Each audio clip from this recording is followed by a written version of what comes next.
Here. Doesn't look like we're live. I think it takes a minute. Then you have to go to live. Where's that? On the homepage. Go to live. Right there, down. Where? Down. Where? Live. Well, let's see. Maybe we're not live. Do you have it connected to your YouTube? I thought so. Do you want me to look at it? No.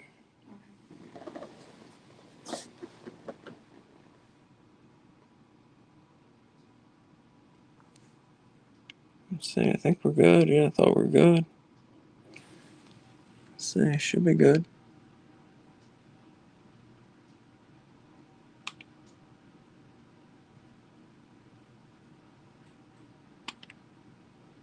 Yeah, there it is.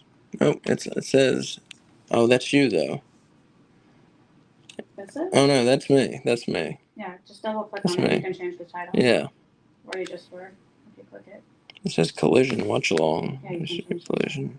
1993. I think you have to send me a new link of it. Okay. All right, everybody, hold up. We're getting started. It's gonna be just a second. I'm sorry. We had some technical difficulties. It was all user error, of course.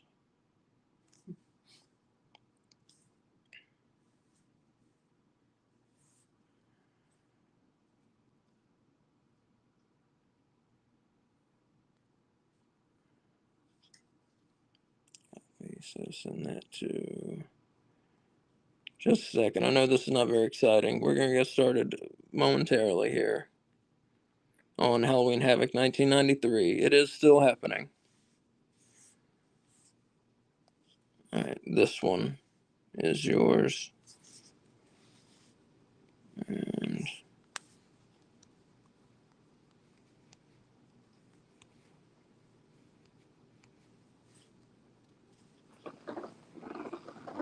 okay.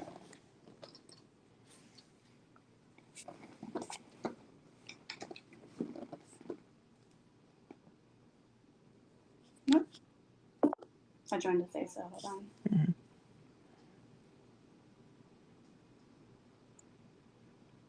You need to.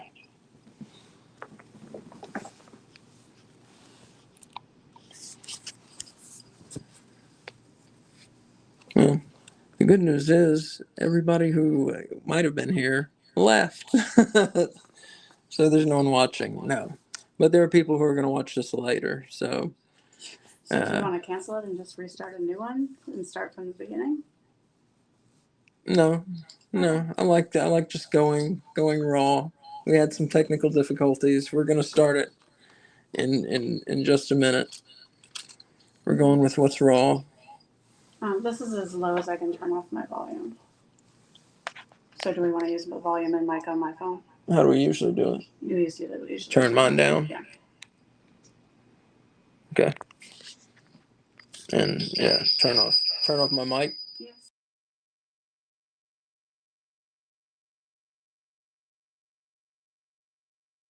Yeah, you have to let me in. Yeah. All right.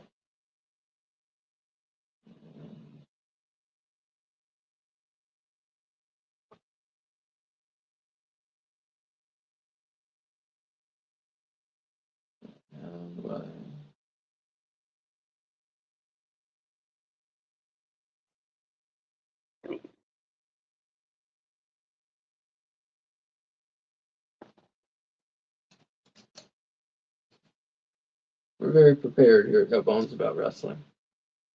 You can tell. So we are doing a watch along for No Bones for WCW Halloween Havoc 1993 today. As you see, Kay Fabulous is in costume. She is. Are you the year 1991? I'm the year 1991. She's the personification of the year 1991. She has some nice eye makeup going. She has some nice, beautiful earrings going. And some hands. And I have a really cool Beetlejuice shirt that you can't see. It Awesome Beetlejuice. says "Rad to the bone." The cartoon Yeah. T-shirt going.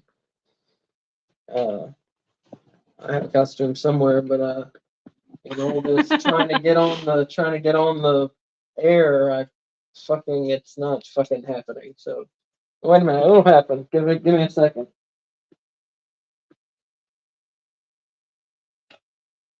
Right, it's happening. There, I'm in costume. I'm Jason. Voorhees. Friday 13th, you've heard of him? I'm him now. So we are going to be joined also by Dylan from Last Week in Wrestling podcast. He's joining us a bit late though, but we're going to take a couple minutes though, and hopefully some people will arrive or some people have checked back now that we've actually got things going. And we're going to take a couple minutes though, and then we'll have a countdown to pressing play and getting things going here with Halloween Havoc 1993. In my eyes, the best all around Halloween Havoc. I would consider myself maybe something, not an expert, but a connoisseur of Halloween Havoc. Let's say that, maybe. And it's the best one, I think. So I hope you enjoy it. The first match isn't great. The second match isn't great. The rest of it is pretty damn good, though. So I hope you'll enjoy it today. You never know who will show up. Jason may show back up. Spooky. Dylan, I don't think is going to be in costume. He didn't have time. We do have Sam. a little friend here. We do have Sam from Trick or Treat. He's joining us today. Our dog is very interested. From the smash hit Trick or Treat. I remember when people had not heard of this movie. That's crazy. Trick or Treat. Not Trick or Treat. It's just Trick or Treat. Just Trick R. Treat. Because there's another great movie called Trick or Treat that you should see that is about a heavy metal rocker who dies and comes back to life when you play his record backwards, like at midnight on Halloween evening or something like that. And comes back to life and murders a high school. So that's pretty awesome. But this is not.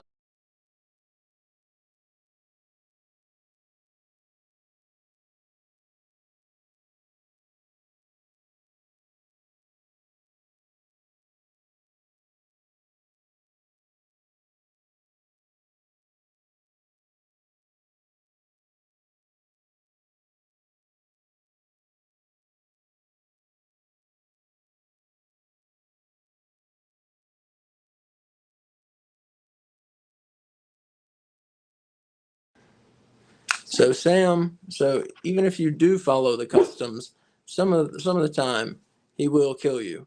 But if you don't follow the customs, Sam definitely will kill you. Can you let her out, please? Yeah. But Sam is with us today. Jason Voorhees is with us today. And I think Luck is with us today.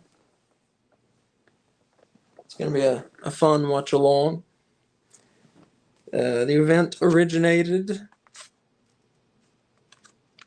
from, I believe, New Orleans, Louisiana. I believe it was. It was somewhere in Louisiana. Let me check.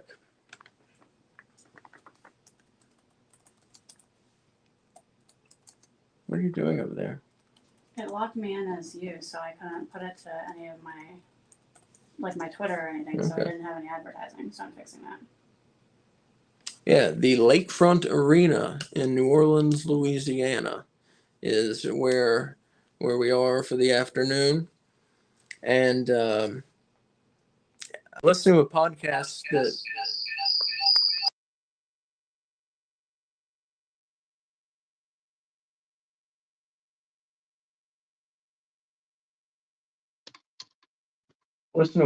that Eric Bischoff did about this event, and he said that the arena looks terrible on camera.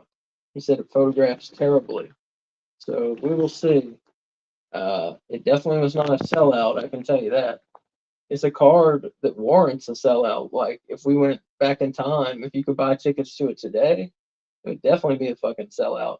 You got Rick Rude, Ric Flair, Big Van Vader, Cactus Jack, Booker T, who the fuck else? Sting, Sid Vicious.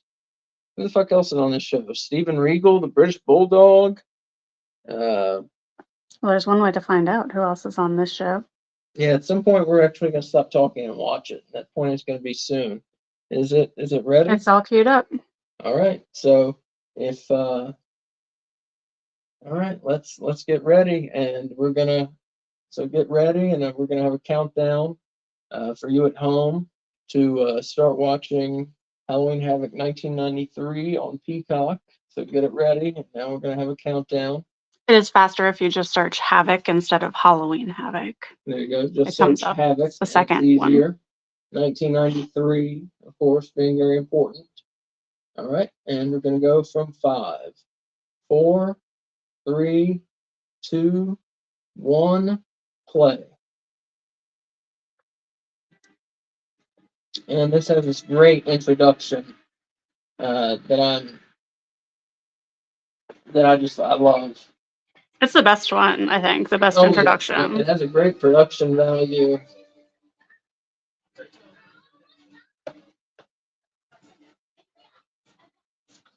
idea. I'm tired. I want to go home.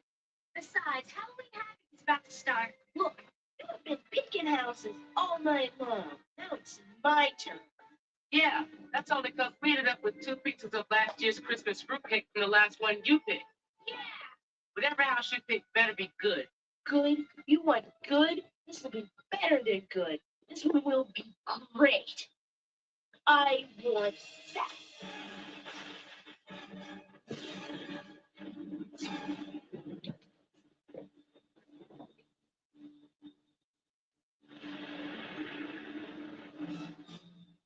Cool.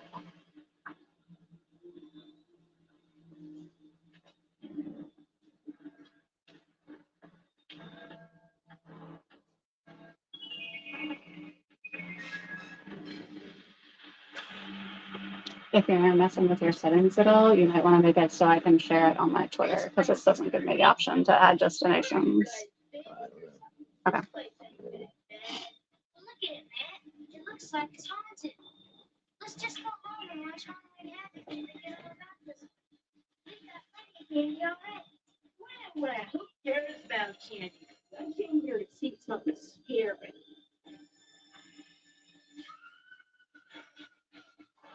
Is that kid Sting? That kid is Sting. Sting makeup and Sting shirt. Mm-hmm. Sting never wore a shirt, really, so not these days. They're at Tony Schiavone's house, who lives in some creepy mansion for some reason. I have a helicopter waiting to pick me up in a few minutes. What's that smell, Tony? It's my wife. She's baking cookies. You kids like to have some? What kind are they? Only a kind a mother could make. Why don't you come inside and have a bite of her cookies? We have enough treats. What a creep. You want to see something scary? I'll show you something scary. Listen.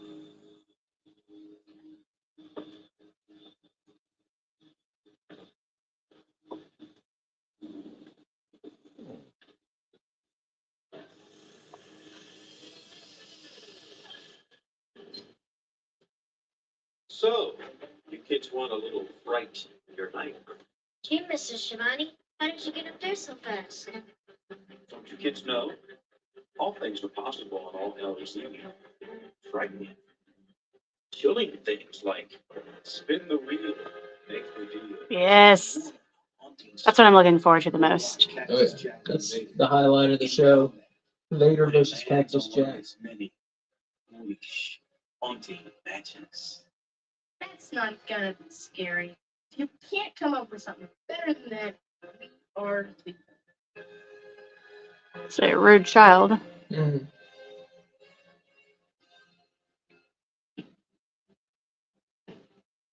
Okay. I've had it, all right?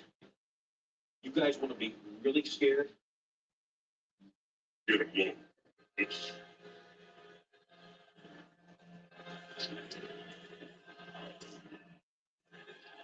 That's a pretty good effect there. It really looks like Tony Schiavone's taking his face off.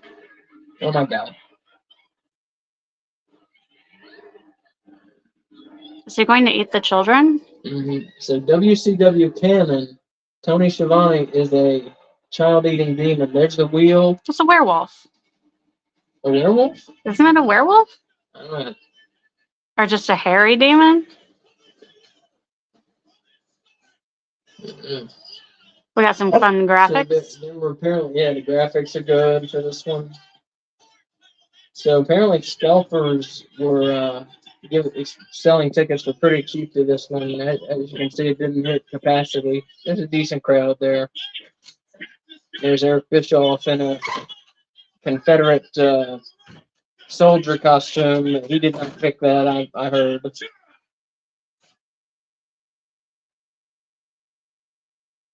We have there's Tony Schiavone dressed as Jesse Ventura.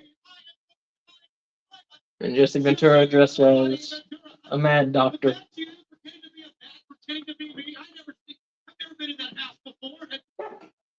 It's me, Tony, but I know. You don't have any idea who I was, did you? I'm Bourbon Street's #1 gynecologist. That's dirty. Let's talk about What time is dinner coming? Let's talk about spin the wheel, make the deal. Second time for Halloween Havoc, but Cactus Jack and Vader will lock one. He said around 5. Yeah. Dylan from Last Week in Wrestling will be joining us around 5, which is now. So. Anything can happen on Halloween Havoc. Gooses, goblins, you name it, it can happen anytime. I think it says gooses. I thought he said gooses. Gooses and goblins? So I thought he said. Watch out for those Halloween He was gooses. goosing Tony with the Oh. thermometer. Inappropriate. So here come Harlem Heat. This is one of their first pay-per-view appearances. 6-man. Who's their third man? Yeah, this is not good. Not a good match. Who's their third guy? The Equalizer. I've never heard of him. He was repackaged later as Dave Sullivan, the mentally impaired brother of Kevin Oh, Sullivan. Kevin Sullivan, who yeah. loves Hulk Hogan. Love Hulk Hogan, yeah.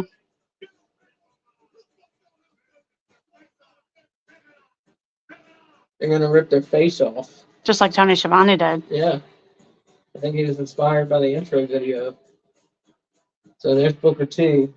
And they're known as, not as Booker T and Stevie Ray here, they're known as Kane and Cole. And they had their names changed soon after this.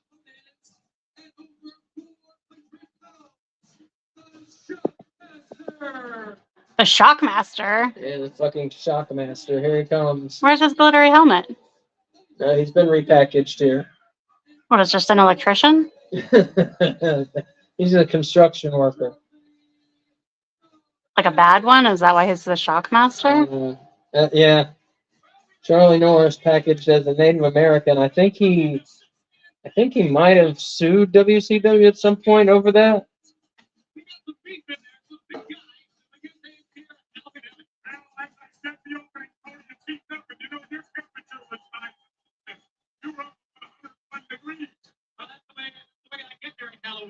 Yeah, he filed a lawsuit alleging he was asked to perform demeaning and racially insulting acts, including an Indian dance and making chops in the air.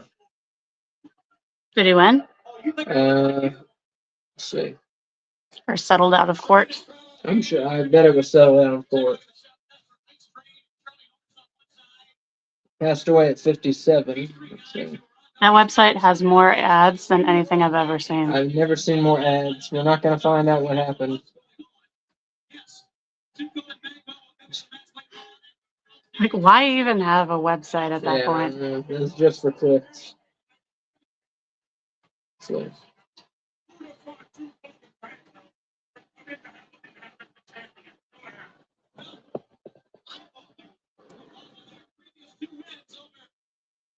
Good Lord. Who's the guy in the blue? The guy in the blue is pretty good, actually. Ice Train. He's a big motherfucker. Yeah, I see that. Look at him. He's pretty green. This was his first pay-per-view match. He's a big guy. I liked Ice Train when I was a kid. Because he did this deal. Like the pull the The horn? thing. Because the ice train's coming through. I don't know what an ice train is. You haven't seen Snowpiercer? I think that's a nice train. I don't think he was predicting He was the ahead of future. his time. So I love your '90s costume. Thanks. That's great. I love this. Was that a side tail? Side ponytail? A side ponytail, yeah. I love it. I have a lot of hair, so it's kind of like heavy. It's weighing to one side. I wish this is the first Halloween Havoc. I didn't do much of a costume for it. I did preparation in my brain so I can give the listeners nice facts and things. Well, you planned But I it. didn't do a lot of costume preparation. You planned a costume. The problem is that you cannot wear glasses Yeah, I can't. Yeah, and a mask at the same time. Why not? Also, I can't talk and wear the mask. So I planned poorly. Poor planning. It was poor planning. I was going to be Jason Voorhees, but I can't see or talk while I'm wearing it. Could you wear it like on the top of your head, like Jason lifted his mask up? Yeah, I guess I can. I can be day off Jason. Day off Jason Voorhees. Chilling out. Wait, but isn't he like horribly disfigured under the mask? What are you trying to say about me? No, I'm saying that doesn't work because you're not horribly disfigured. Oh, okay. I guess so.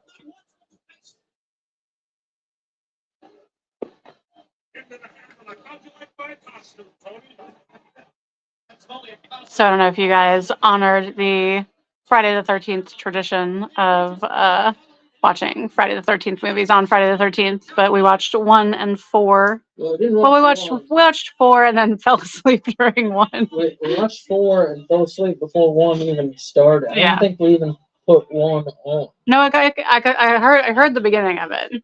Oh yeah? Yeah. I think. I heard her talk to the dog at the beginning. Oh really? Annie the cook, yeah. Oh, I don't remember putting it on. Okay. So we watched 4 though. Always watch those movies on Friday the 13th. Always. I've done that since I was 9 years old. If it's Friday the 13th, I will be watching at least one Jason movie. God, the Shockmaster is so terrible at wrestling. The question though is, are we going to watch Saturday the 14th today? I thought about that. Yeah. We may. I guess with this plus Collision, we're going to run out of time. We've got Collision. Last Weekend Wrestling is doing a Collision watch along, but we're on at 8 tonight. Yeah. In case you're unaware, there's a standalone film, not part of a franchise, called Saturday the 14th, that is also a horror movie. It's a comedy. It's not a comedy, but it's a horror comedy. It's pretty good. It's pretty funny.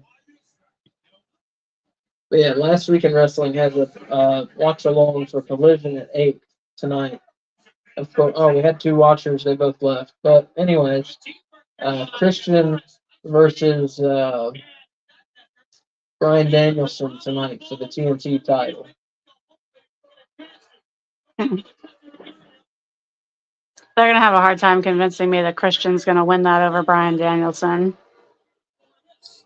I can't see them switching that title again. I can't either, but they're going to have their work cut out for them. Yeah, but Christian has Luchasaurus to cheat, you know. And AEW allows a lot of cheating. Mm-hmm. Ice Train just threw him off of him.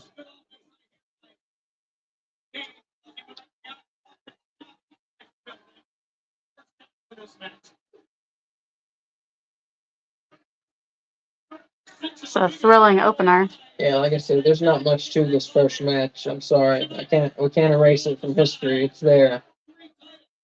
But the rest of the show is pretty good.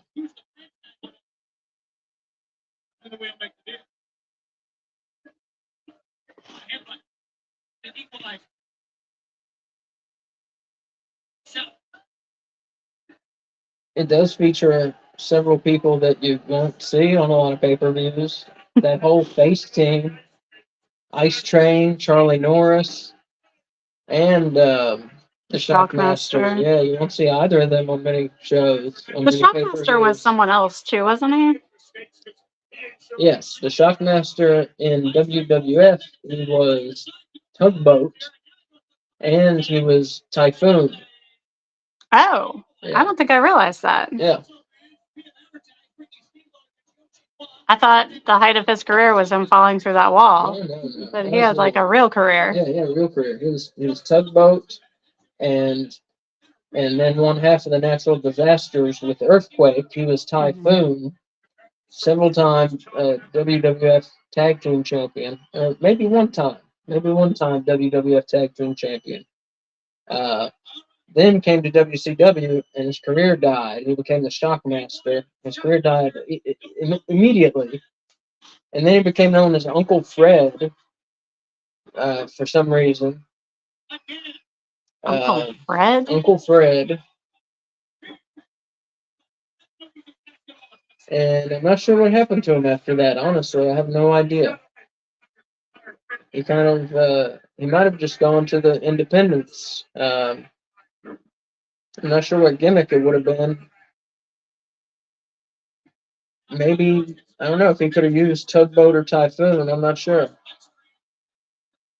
Sometimes guys can keep their gimmicks and sometimes they can't. You know, I'm not sure what the deal was with Tugboat, we'll call him. Yeah, Shockmaster just killed this WCW run.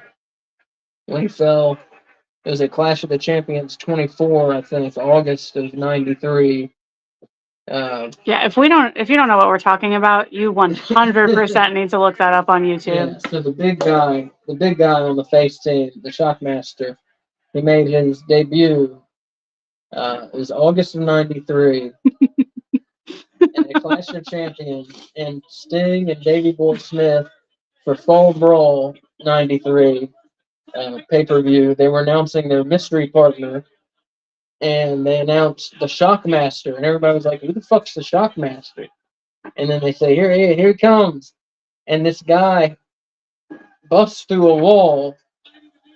No, wait, you got to tell him what he's wearing before you say what happens. He's wearing like a black like painter's smock with no shirt, and he's wearing a Star Wars Stormtrooper helmet that is covered with silver glitter. It's amazing. And he's over 300 pounds, maybe close to 400 pounds. Like I said, as you can see, yeah, as you can see. But he busts through the wall. But the problem is that they put a 2x4 at the bottom of the wall, and they didn't. I guess he didn't notice because he busts through the wall, but he trips. He falls through the wall. His helmet falls off, goes rolling across the floor. The British Bulldog, you can hear on the broadcast. He's like, "Oh, fuck! He fell flat on his ass." I think he says he fell flat on his ass. Fucking ass is what he says. Yeah, on his fucking ass. And Sid Vicious is like dying. Yeah, and Ole Anderson, who was Booker at this point, did the voice for Shockmaster. You can hear him just finishing laughing. Yeah. Oh, now it's over. He goes, and he starts doing the voice, and like, "Sid Vicious, you're the man who rules the world." And it's just a mess. It's just a fucking mess. So yeah, look up Shockmaster debut. If you've never seen it, it is funny. You'll want to see it several times. One of the funniest, worst things to ever happen in WCW, for sure. It's one of my favorite moments in wrestling, wrestling history. Yeah.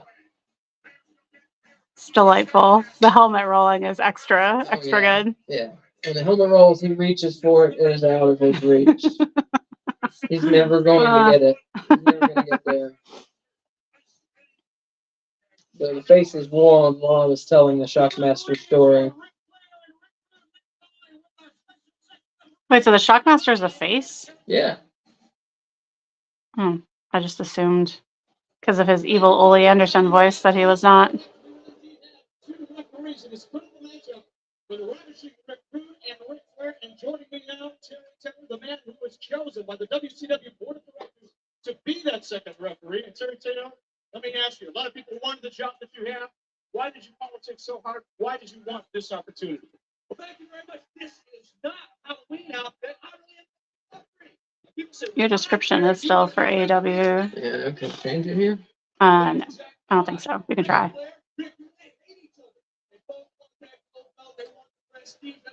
They are the man. Is this the end of the and the beginning of another one? There we go. We're going to find out tonight. And the thing that makes me feel so good that I've done a lot of bad things in the past, and I think everybody out there knows it. Here's a chance for me to do something good. I'm going to make an unpopular decision, maybe. Maybe make a popular one. Right down the middle. Take it away, General Custer.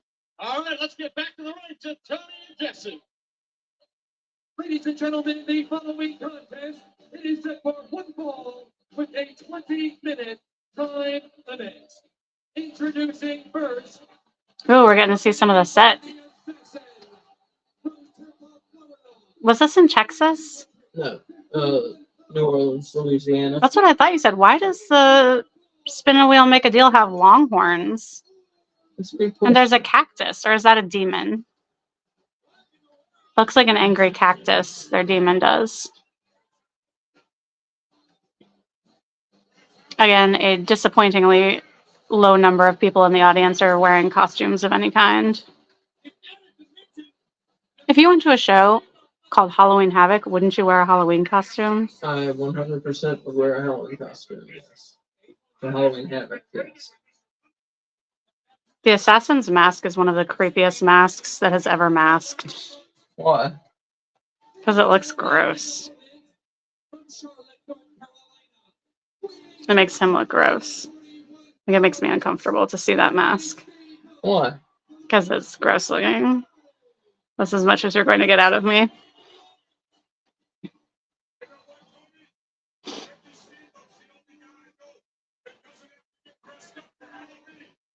I like that Ricky Steamboat's wings, his dragon wings, look like that dinosaur in Jurassic Park that has the fan that shoots out and that like spits venom on your face. Is it called like a Dilophosaurus? Here he comes. Here he spits fire here. Breathes fire, I should say. Is he really? Yeah.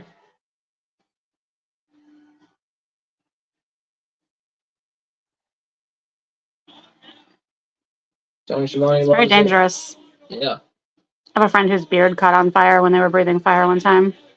Well, what an idiots. No, they're doing it for like a circus. Well, why would you have a beard while you're doing it? Because they did it all the time and their beard never caught on fire before. Seems very stupid. Well, yes. It did not work out well for him. I mean, he didn't get burned. It was just, but his beard was very singed. Fans love chanting Paula at Paul Orndorff. So yeah, you mentioned the assassin's mask. So the assassin had been around for several decades at this point. He was 50-something years old. This was the first match where the assassin became Paul Orndorff's manager. Nothing was said of it. No, there was no angle explaining it. He just showed up with him? He just showed up with Paul Orndorff for this match, yeah. Did he continue on afterwards? He did. Huh. Yeah. They just put him with them and said, this'll work. And that was it. Weird. You know, they There's said, not enough airbrushing in today's wrestling tights world, you know? I agree.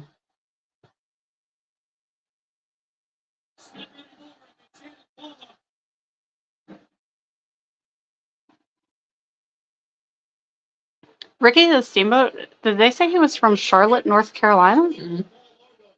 I thought he was from Hawaii. I believe he's originally from Hawaii, but Okay. he made his home in Charlotte.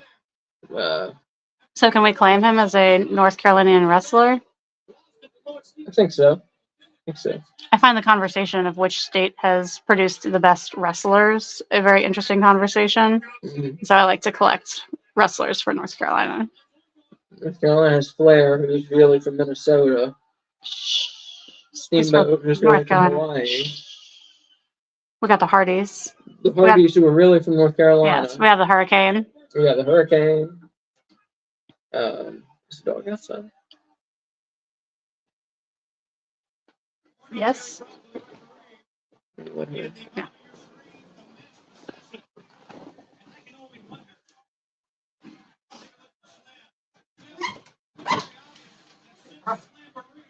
Definitely not there.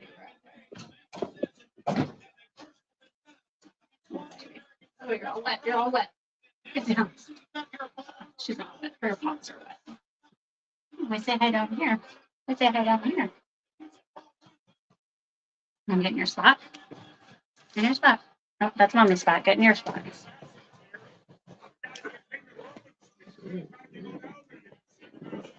Sam is hi. Hi. Hey.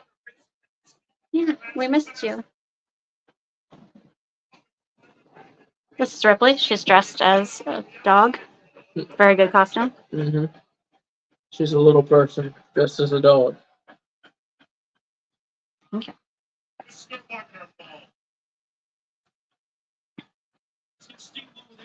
Ripley are a little bit stinky. Needs a bath. Yeah, you do.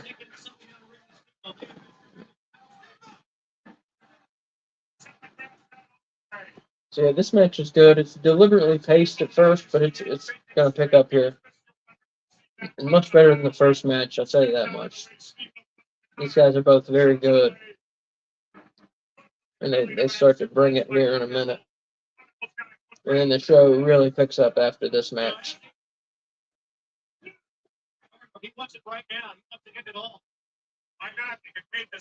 So Ricky the Dragon Steamboat, one of the best wrestlers of all time. Not debatable. Very talented. And then was in one of the greatest matches I've ever seen against Randy Savage at WrestleMania 3. Also had several classics with Ric Flair, like 3 or 4 just classic matches against Ric Flair. His opponent, Paul Orndorff, nicknamed Mr. Wonderful, was in the WrestleMania 1 main event. He teamed with Roddy Piper, and they lost to Hulk Hogan and Mr. T. So that was the peak of Orndorff's career, was WrestleMania 1 main event. What year was that? 1985. Peaked early, because he kept wrestling for a while, didn't he? Yeah, this is 93. Yeah. Trying to think when he stopped wrestling. I'm not sure when. It was in the, say 97, I'm going to estimate.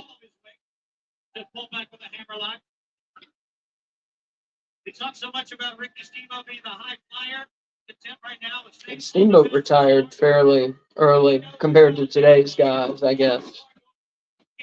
Everybody seems like they're wrestling nowadays until they're 50-something, you know? All the big names do, at least. Well, all the little names do, too. We just don't hear about them. Are you going to save Sam? Save him? Oh. Ripley knocked him down.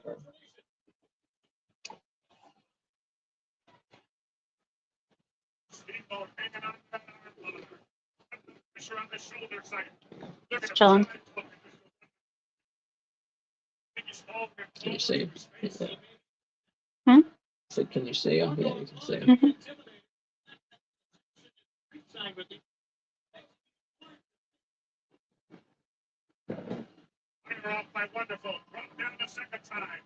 You should move it so I'm not on both cameras. You know. Okay.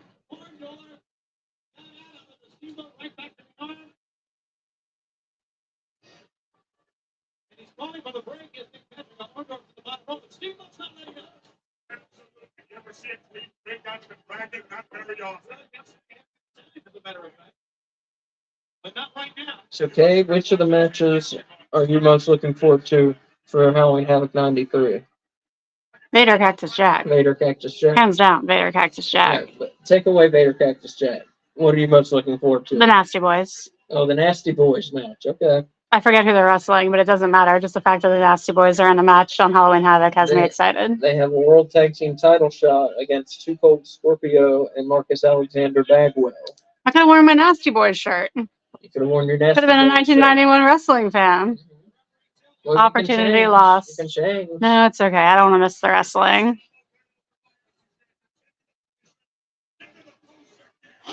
I forgot about my Nasty Boys shirt. Yeah, that Vader Cactus Jack match is the best match on the show, no doubt. It's a non-title match, but those two guys both give it their all, and that is a physical match. I mean, With it's big obvious. guys. Yeah. I mean, Mick Foley's over 300 pounds. He's not a small guy. He's lost some weight nowadays, but he was bigger back then. And Vader's well over 300 pounds. Maybe close to 400. I don't know. He was a big dude.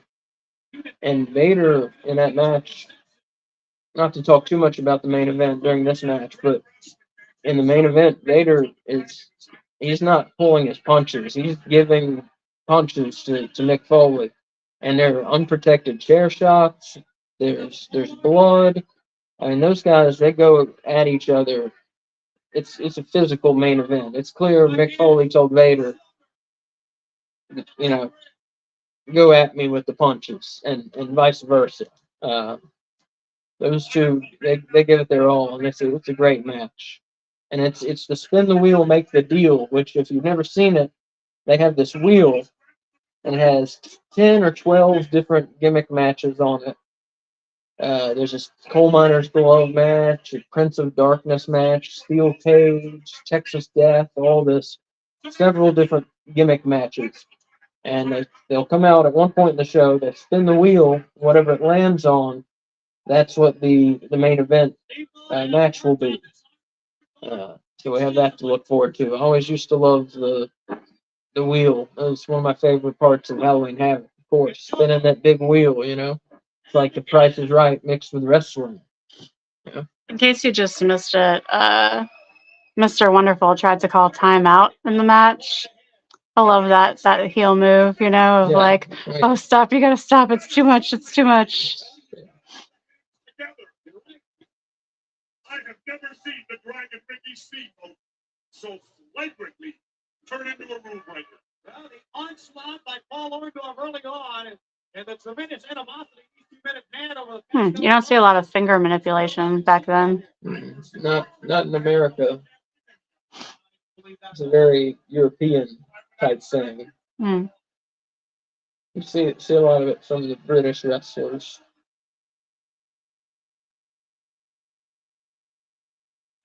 Is Butch from the UK? He is, yeah. The Butchers Yeah. in WWE Yeah, now, yeah. He is. So I was gonna say, you see Butch do it, and you see Zack Sabre Jr. do it. So yeah, I guess it's still very much a British thing. And Jimmy Havoc, who was in AEW, Hmm. Yeah. did it. I miss him. I wonder what's become of him. Hopefully he's healthy wherever he is. Yeah, I think he went to rehab for something a couple years back. Yeah. Orndorff cowering in the corner. Huh? He's a great heel. Hmm. Just a cowardly piece of shit heel.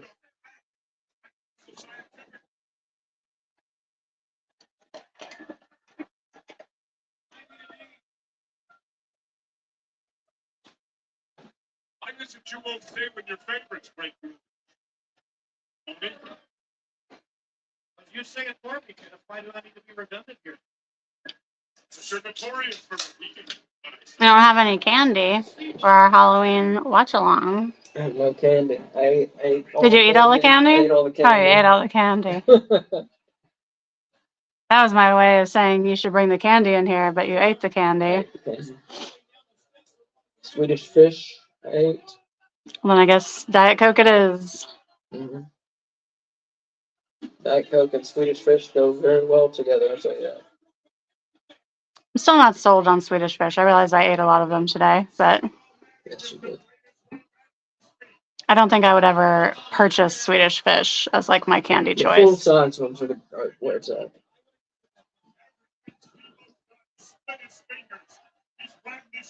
I think I like the minis better. I like the powder that's on them. I don't know where it is. It's like what's on baby marshmallows.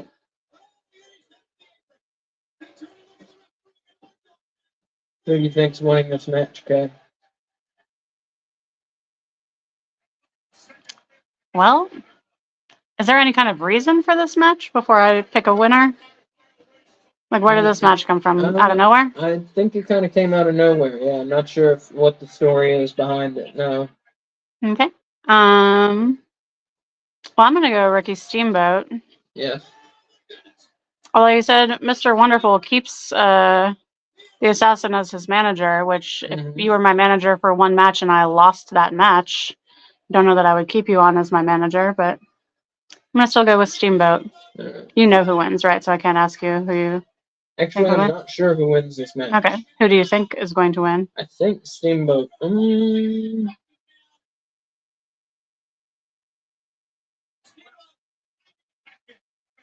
I think Orndorff is going to win. Hmm. I'm going to say the same thing as you, yeah. I think that the Masked Assassin will play a role in it, and Orndorff will win over Steamboat. That is not what I said. What? I thought you said that. You said. I said I think Steamboat's going to win, although Oh. if he keeps him on as his manager, I can't see him Oh, I'm losing. sorry. I only heard the last half of it. Yeah. I'm sorry. Well, I'm saying Orndorff will win because, yeah. Why would he keep the Masked Assassin as his manager if he lost? Yeah. And they caught Rip the Rip in there. Oh, are they in pain, Tony? Both men down. What a tremendous match. It's a good match. Mhm. Like I said, really, the match, the show gets much better after this match. And this between these two guys, this match should have been better too. Have They they? just didn't. They just kind of didn't click, for whatever reason. Mhm. The first half of the match is very slow. Have they announced if they're doing a Halloween Havoc this year? They are. They're doing 2 nights. That's all I know about it. Are they doing like Tuesday and Wednesday? Oh, you really don't know? That's all I Okay. know about it. Hmm. But that's cool. We may check it out. Well, we started checking out one of the new ones, and I liked it so far. The theming was very good, very solid theming. Yeah. They had a The wheel. 2022 one? Yeah. Yeah, well, we can watch the 2022 one, then I'll give the 2023 NXT Halloween Havoc a chance. Yeah. They're doing spin the wheel, make the deal, I think. So, yeah, let's fucking do it. They had the wheel at the 2022 one. Did they do a match with it, or was it just a decoration? Okay. I assume they did. Don't worry. It still featured the coal miner's glove match option. I know you were concerned. That was such a big bust. The coal miner's glove on a pole. Big chop from Steamboat there off the top rope. But the coal miner's glove, in 1992, they did the spin the wheel, make the deal. And the wheel landed on coal miner's glove on a pole, which coal miner's glove is lined, bless you, Thank you. lined with lead, because you got to be tough. You're working in a fucking coal mine. And so the idea is you climb this pole, and it's this giant pole. They weren't even sure if the wrestlers could climb it, actually. It's this giant pole with the glove on top of it. And it was Sting versus a very out of shape Jake the Snake Roberts. Wait, was it like a telephone pole where there's like footholds, or was No, like no. a No, it was slick just like pole a that you had to? pole like that wide. So you had to like rope climb it, like at the gym? Exactly. Yes. I guess not at the gym, at gym class. In gym class. Yeah. You had to rope climb the pole, get the glove, and then knock out your opponent and then pin him. That's the idea. So they didn't test to see if the wrestlers could do it beforehand? Not by my knowledge, no. Wow. That's a risk. But they could. Both of them? Well, I don't know about that. I don't know about that part. I don't recall. But Sting got it and won. Spoiler alert. Yeah. Well, it's 1992. So.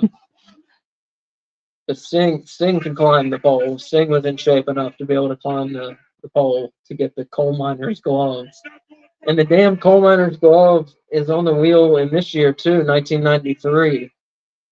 What luck that it didn't land on it 2 years in a row. So obviously they fixed what the wheel is landing on.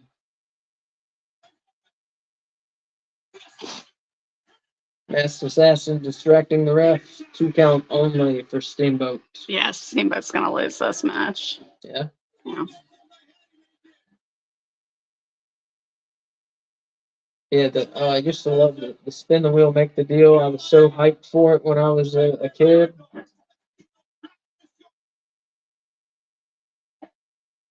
And of course, I bought into they don't know what the match is going to be, you know? Who knows what it'll be?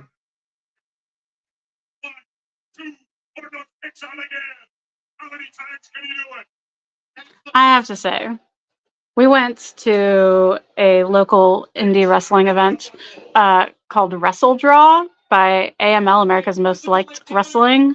And they legitimately did not know what was going to happen because they had members of the audience pull out the wrestlers' names and who they would be facing.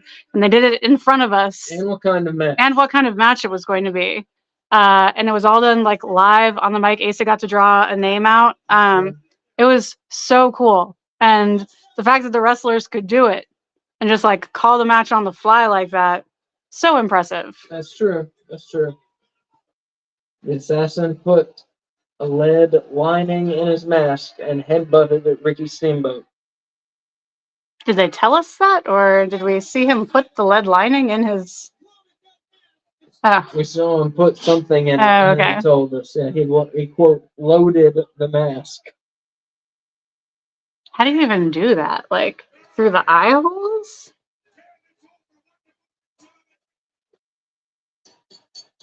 Count out. Yeah. Ugh. Yeah. Boo.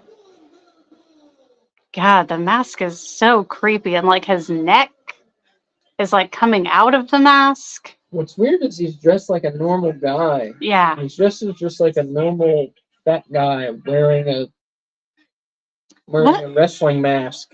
What's the Adam Sandler movie where there's like a principal who wears a wrestling? Oh, that is what he reminds me Madison. of. Yeah. Billy Madison, yeah. That is what he reminds me of, and that is why he makes me so uncomfortable, I think. 100%. Yeah. Mr. Wonderful gets the win. So, yeah, like I said, the show gets much better now. I didn't have pause, I just pressed the up button. The show did that. See, I was looking to see what time it is so we can tell people. If you're just joining us, we are at 41 minutes and approximately 55 seconds into the show on Peacock. Yeah, we did have a couple. Yeah, 40, just past 42 minutes now on Halloween Havoc 93. Mm. Do you want to watch it on Peacock with us? So Jesse's dressed like a doctor, is that? Oh, there's Dylan. Hello, everybody! Yay! Hey, what's going on? What's going on, man? Welcome. Thank you. What's going on, everybody? Have you been waiting long? Oh, good. I just saw you. I just thought to look for you. Perfect. Awesome. So Dylan, we are at 42 minutes and like 40 seconds. Oh, yeah. Didn't think about him having to catch up. Yeah. I'm watching Shivani in his getup, which looks great. Yeah. Talking about going to Europe. I'm a little behind, but that's all right. Oh. How'd you do it? No. Press the up button.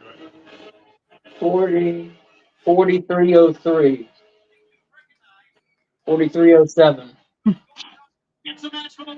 Davey boy. Stephen Regal wearing like a basketball player outfit.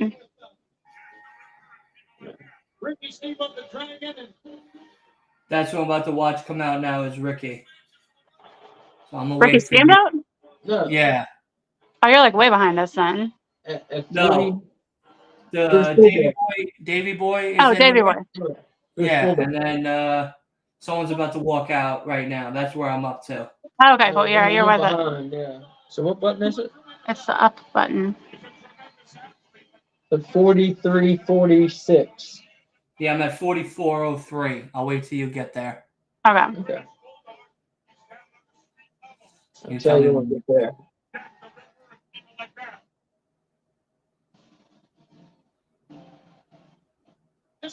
Okay. Okay. All right. Here we go. So how's everybody? I missed everybody. Yeah, How's I know. It's everybody? been a long time. Yes, yes. Doing good. Oh, we started late. I don't know if you saw it. Some technical remember I told you when difficulties. my phone reset,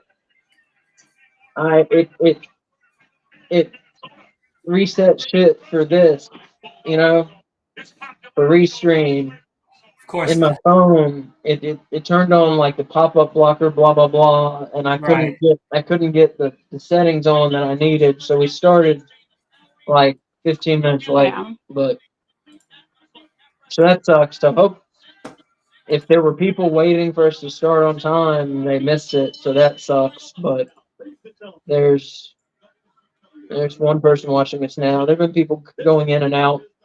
Can you make it so that we're next If to you're each just other? joining us, there's 45. We're at 45 minutes in Halloween Havoc 93. With 15-minute time limit.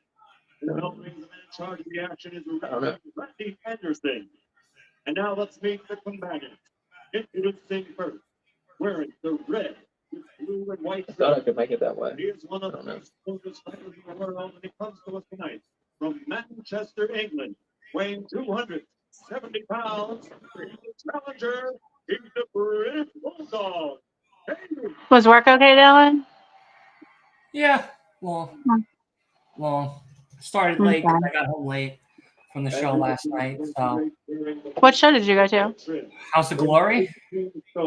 Was that wrestling?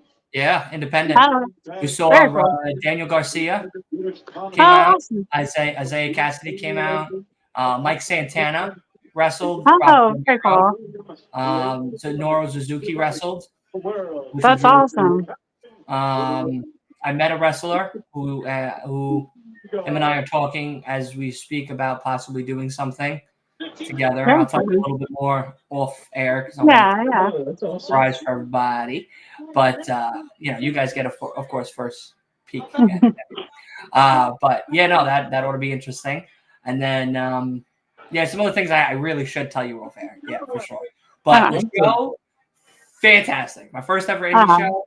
100% going again. 100%. First ever indie show.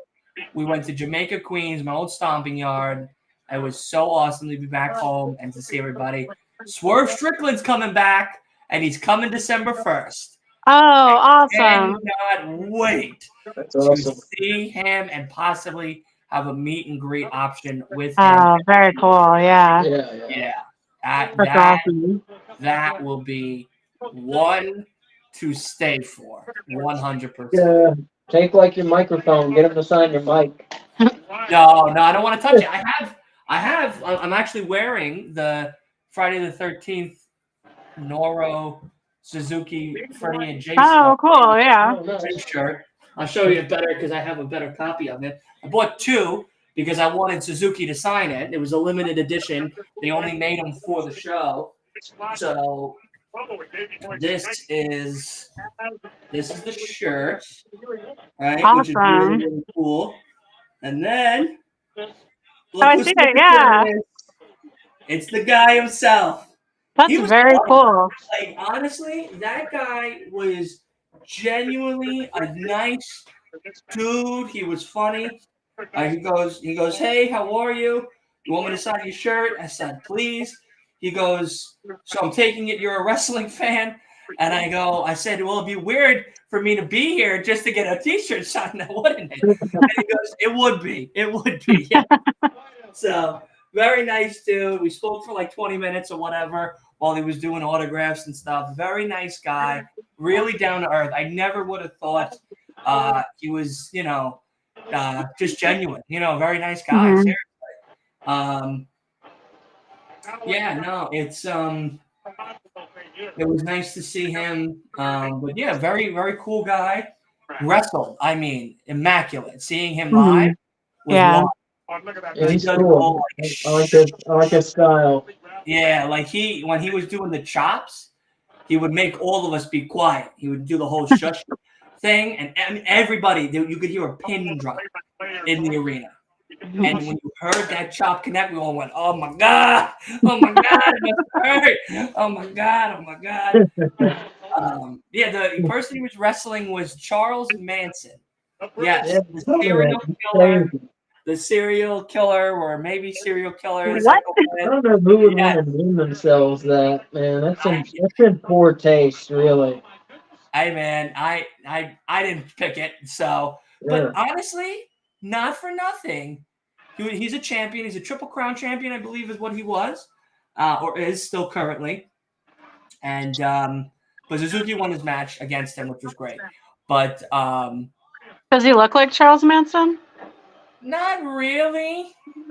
But he wrestles really good. Hmm. I was shocked. So I was gonna say Charles Manson does not have the body of a wrestler. No, but not, this guy's fit. Like this guy was Yeah. immaculately fit. What are you But looking for? PWI 500. He's looking to see if he's in the PWI 500. maybe he might be. He was very good. Not for nothing. Hmm. Like he was really, really good. What was the name of the federation again? House of Glory. House of Glory. Okay. Matt Hardy's wrestled there. A lot of AEW stars have wrestled there. Matt Cardona wrestles there. Oh, okay. He's coming December 1st to put his title Oh, that'd be fun. against Mike Santana. Oh, very cool. Yeah. I'm jealous you got to see Mike Santana because he hasn't been on TV. No, he's been on Rampage. He wasn't on Rampage this week. No, you fell asleep. He's been on Rampage. Oh, I fell asleep. Yeah. So if you're just joining us, we We're are Stephen at William 50 minutes and 52 seconds on Halloween Havoc 93. If you're just joining us. Stephen Regal is in. What's his little butler's name again? Sir William. Sir William. Yeah. Look at him wrestling with one hand behind his back. Yeah, this is a pretty good match. Well, Wait, you so missed- Sir William Regal had Sir William as his butler? Stephen. Lord Stephen. Lord Regal. Stephen Regal, and then Sir William is his butler at this point. Correct. And then later he becomes William Regal. Correct. Okay. My And he loses favorite the William butler. Regal moment by far has to be in WWE Raw when he's dancing with, I think it was Crime Time around Vince McMahon. Because he was like disgusted that they were doing it, but then he was like, fuck it, like let me go along with it. And he just started going around in the circle, dancing and shit around Vince McMahon. It was great. It was really great. It was really great. William Regal has had very good moments in WWE. He's very good at showing his emotions. Yes. You know? Yes. Like you said, like I could picture him being like, I'm disgusted, but what the fuck? Let's do it. Right. Yeah, because like they were begging him, come on. And then it was so funny. But, it was my first ever show. That's awesome. Yeah. Oh my god. So Independent shows, I love them. It's a whole different thing, you know. It's a absolutely mind-blowing experience. Yeah. There was one wrestler. There was a six-way match for the cruiserweight belt opportunity for December 1st, and they had these guys that dressed up as like Prime Time was there, like a whole bunch of wild characters. Any cruiserweights we might have heard of? Kingo has been there. Oh, He was just there June. okay. Wow. Yeah, and Sam when he had the were belt going still. to go to it, but Sam got sick, so we didn't. But Oh, I we remember were you telling me about that. Yeah. Yeah, we were about to see the Kingo live, and he was doing a meet and greet after the show. Oh, cool. Is that the one that was in New would've Jersey? been- What's up? Weren't you going to go to an independent show in New Jersey at one point? Yeah, but that didn't go through. That's not this one that you're talking about in June? Yeah, it was June or July, something around there. And We sat in like 3 hours of traffic. By the Yeah. time we would have got to Jersey, it would have been 11:30, 12. The show would have Yeah. been over. Well, I'm glad you finally got to make it to a show. Oh, it was so much fun. Okay, it was an absolute crazy experience. But what was really crazy is when Mike Santana started talking about Matt Cardona, everyone started booing and started throwing shit in the ring. You saw beer going in the ring, fucking people throwing wrappers, people trying to throw chairs. Like, it was fucking wild. I was like, what the fuck is this? I didn't know Cardona was a heel. Oh, huge time. Oh, no. Okay. Yeah, I didn't know that either. Well, he's doing like he's going around indies and collecting belts from everywhere. Isn't that right? He left us. I think No, that's what I'm he's here. doing. Oh, isn't that what he's doing? He's going like from indie to indie and collecting belts. Cardona? Yeah, he's like the king of the indies. Yeah, yeah. He is the king of the indies. And, his wife is Chelsea Green. Yeah, which yeah. is, Right. that's who's in WWE. But I don't think I knew that. What's up? I said I don't think I knew that. Oh, Or if I did, I'd forgotten He's got a probably. bunch he used to be Zack Ryder. No, that I knew. Yeah. No, I know Matt Cardona. I just didn't realize that he was married to her. Yeah, he's married to. I follow him on Twitter. I think. I just okay. don't pay attention. He has 7 titles. Yeah, he's good. He's good. He found his stomping ground, and it's the Indies, and it's perfect for him. Because as much as we may hate the guy, we love the guy really more. Because he's really a great performer. Yeah. Truly. I mean, but like Sam was saying, he went to a Cardona match, and the moment he came out, everybody threw beer at him, food at him, gum at him, garbage at him. I mean, booing him, saying the wildest shit you could think of to just try to belittle the guy. And Zach, Matt's just like, I'm taking it in, and I'm loving it. Like, going into the ring to wrestle, he's covered in spit and beer and mucus and all this wild shit. And it's just like, and then now he's about to wrestle another man, and it's just like covered in it. And it's just like, wow, Jesus Christ, dude. But he's Long Island. He's from Long Island. He's from right. Yeah, I forgot what part of Long Island. He's up more from me. I think maybe Hicksville or somewhere. So he's from Long Island now. I think New York might have us beat as the state with the most wrestlers from there. Yeah, we have a lot. We have an indie show here just like you guys. Merrick, New York. Yeah, Long Island. So he's like a Nassau boy, which is good. It's nice to have talent like that. Because then MJF is like 20 minutes from him. That's going up close to me.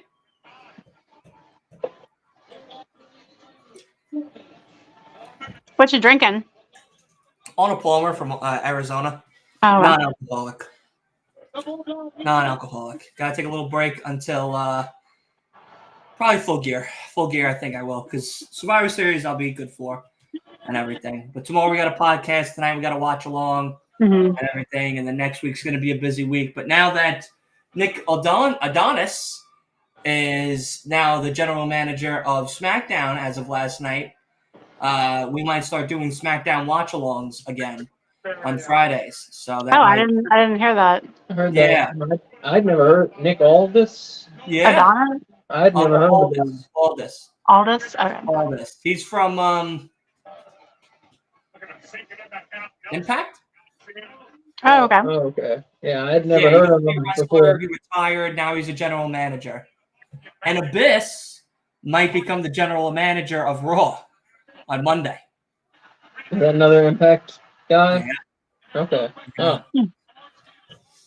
But Abyss has wrote for WWE these past few years. He actually did the triple threat match for AJ Styles at one of the pay-per-views a few years ago.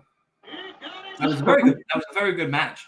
But yeah, he's been a writer for WWE for a while. He's done a bunch of shows, house shows. He's written for pay-per-views. He's written for the shows itself and stuff. He's produced as well. But he used to wrestle. He used to be the Mick Foley of TNA until TNA got Mick Foley. And then him and Abyss went at each other to be like, who's the hardcore of the hardcores? And it was like, still Mick Foley's Mick Foley. Like, I've heard of it. Yeah, I've heard of it. I was listening to Jake the Snake Roberts quote yesterday because it was on the Mick Foley podcast. Everyone was giving him like pleasantries about Mick, and Jake was saying that the thing about Mick that people really didn't realize is that he had no care for his own well-being and body. Mm-hmm. And because of that, gave him the advantage over anybody. And if you can make him actually be in pain during a match, then you have him. But he's willing to do almost anything, if not everything. And there's nothing that can stop him. He's unstoppable in that way. Yeah, and he's in the main event here. I was kind of talking a bit about that before you were on too. Cactus Jack. Saying that the main event of this is great, and it's physical. It's a physical match, man. Yeah, it's him and Vader. Yeah. It's him and Vader, which this is the first time I've seen him in a Vader match. Oh, man. I watched clips of the Germany one that him and Vader had where his ear came off. Yeah. And I was like, whoa, that's wild. Yeah. But I didn't realize there was footage of that. Oh, yeah. Yeah. Yeah. The best is Mick was saying it. He goes, when I was on the plane ride going home, I was sitting next to this. She was an amazing woman, very nice lady and everything. But she kept staring at where my ear was supposed to be. So I had to say something. And he was just like, it's gone. Don't worry. I can still hear you, though. Like, as a joke to say to her. Because she was like, how did you lose it? And he explained. He goes, I'm a wrestler. And I was unfortunately, yada, yada, yada. And she was like, well, at least you're here. Like, what do you say to that? After you lose a body part. Did Davey Boy just win? No. Was it time limit draw? Time limit draw. We just had a count out followed by a time limit draw. Yeah. Ole Anderson liked doing those kind of finishes, so what a bunch of bullshit. Not great finishes there. Yeah, this was a very good match. It was. I know I was talking a lot, and I apologize, but you're fine. That's what we're here to do. It's Michael Buffer. But yeah, it's funny to see Michael Buffer so young over there. Mm-hmm. And he became the boxing. UFC. Which right now Logan Paul is fighting. Dylan Danis, I think is his name. They're in Australia right now. It's night over there for them. So it was a 2 p.m. show or 1 p.m. show for us here. Is that his first UFC? No, because I think this is just regular boxing. I don't think this is like UFC fighting. Dylan, I know, is a UFC fighter. And during their press conference, he chucked the microphone and bounced off of Logan Paul's head. It bounced off of Logan Paul's head, yeah. Yep. I think we're about to spin the wheel.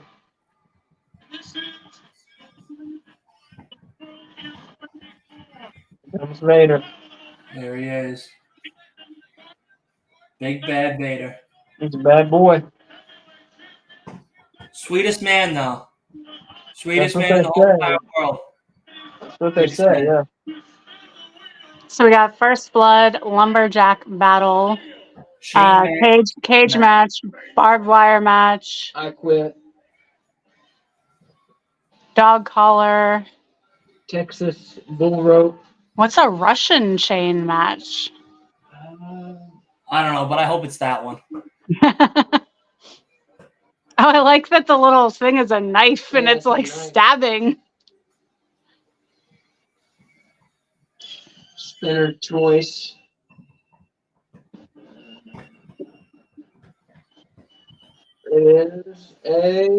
Is lumberjacks with belts match. Oh, I thought it said lumberjack battle. Lumberjack belts. Texas Death Match. What's a Prince of Darkness I match? guess like a blindfold match. Oh, Yeah. is Texas Deathmatch on there twice, or is there a different Texas type match? There's another I thing think that there's said a Texas Texas. bull rope and a Oh, Texas okay. death match. Yeah.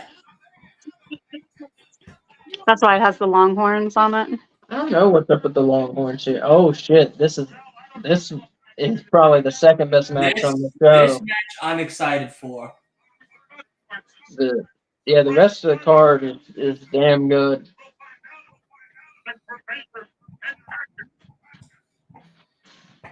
This is Steve Austin at his peak. Before the injury.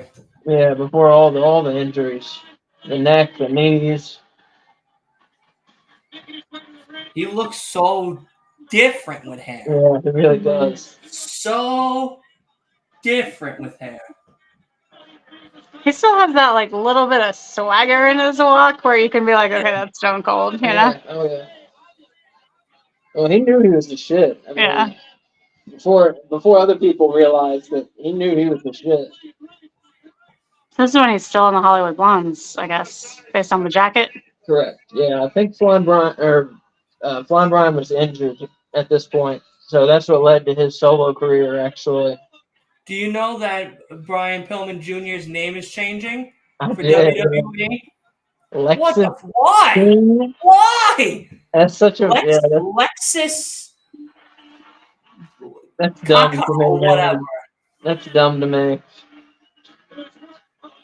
I don't understand the point. It makes absolutely no sense. Yeah. I don't understand. No.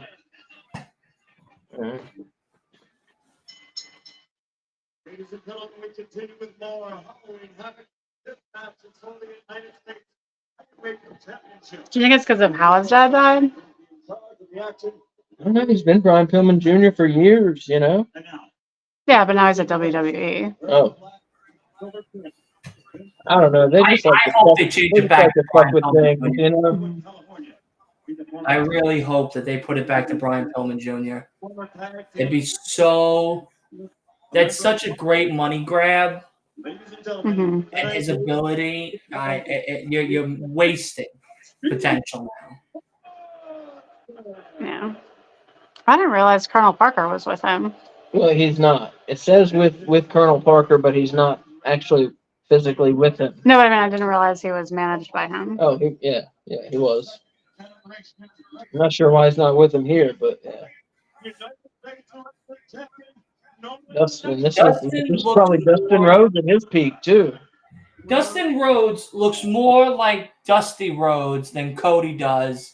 Mm-hmm. Even when Cody was younger. Yeah, yeah. Dustin Rhodes' outfit. Yes, I do. You got the belt, baby.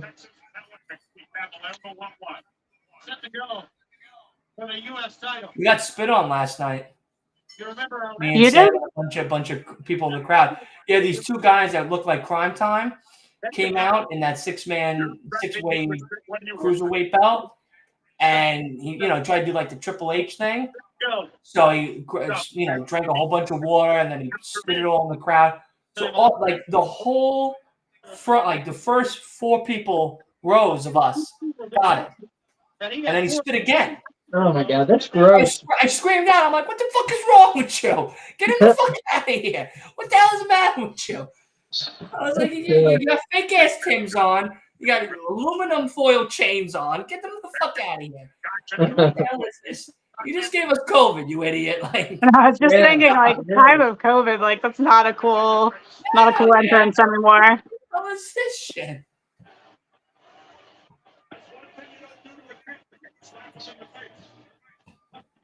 Yeah, could have. Sam and I both looked at each other. I was like, "Did we really just fucking get spit on?" did we really just get spit on at an indie show?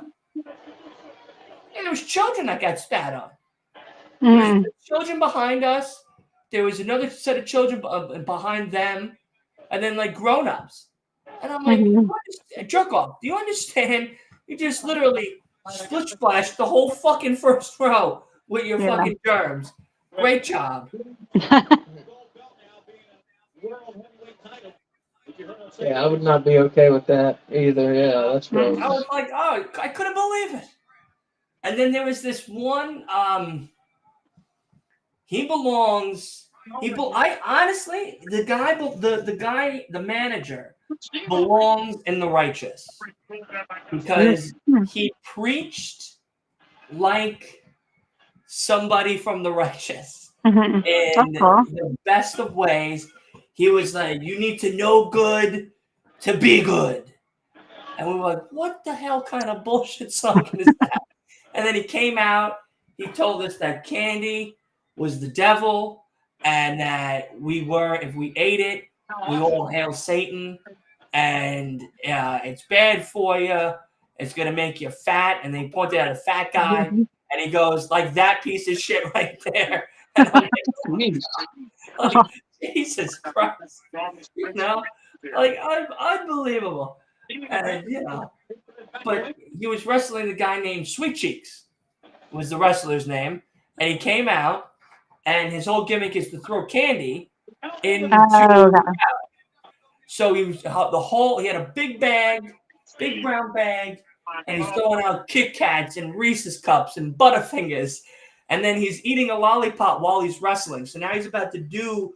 It looks like the people's elbow, or maybe the 5-knuckle shuffle. So he does the whole maneuver, and then he gets back to the guy, and he takes his lollipop out of his mouth. And he sticks it in the guy's mouth instead as the finisher. I'm like, oh my God. A lot of COVID was spread last night. I tell you right now. New York's a hot spot. You know what I mean? New York's a hot spot right about now. So. Yeah. And then he took it back out of the guy's mouth and ate it. Yes. Yeah. And he lost.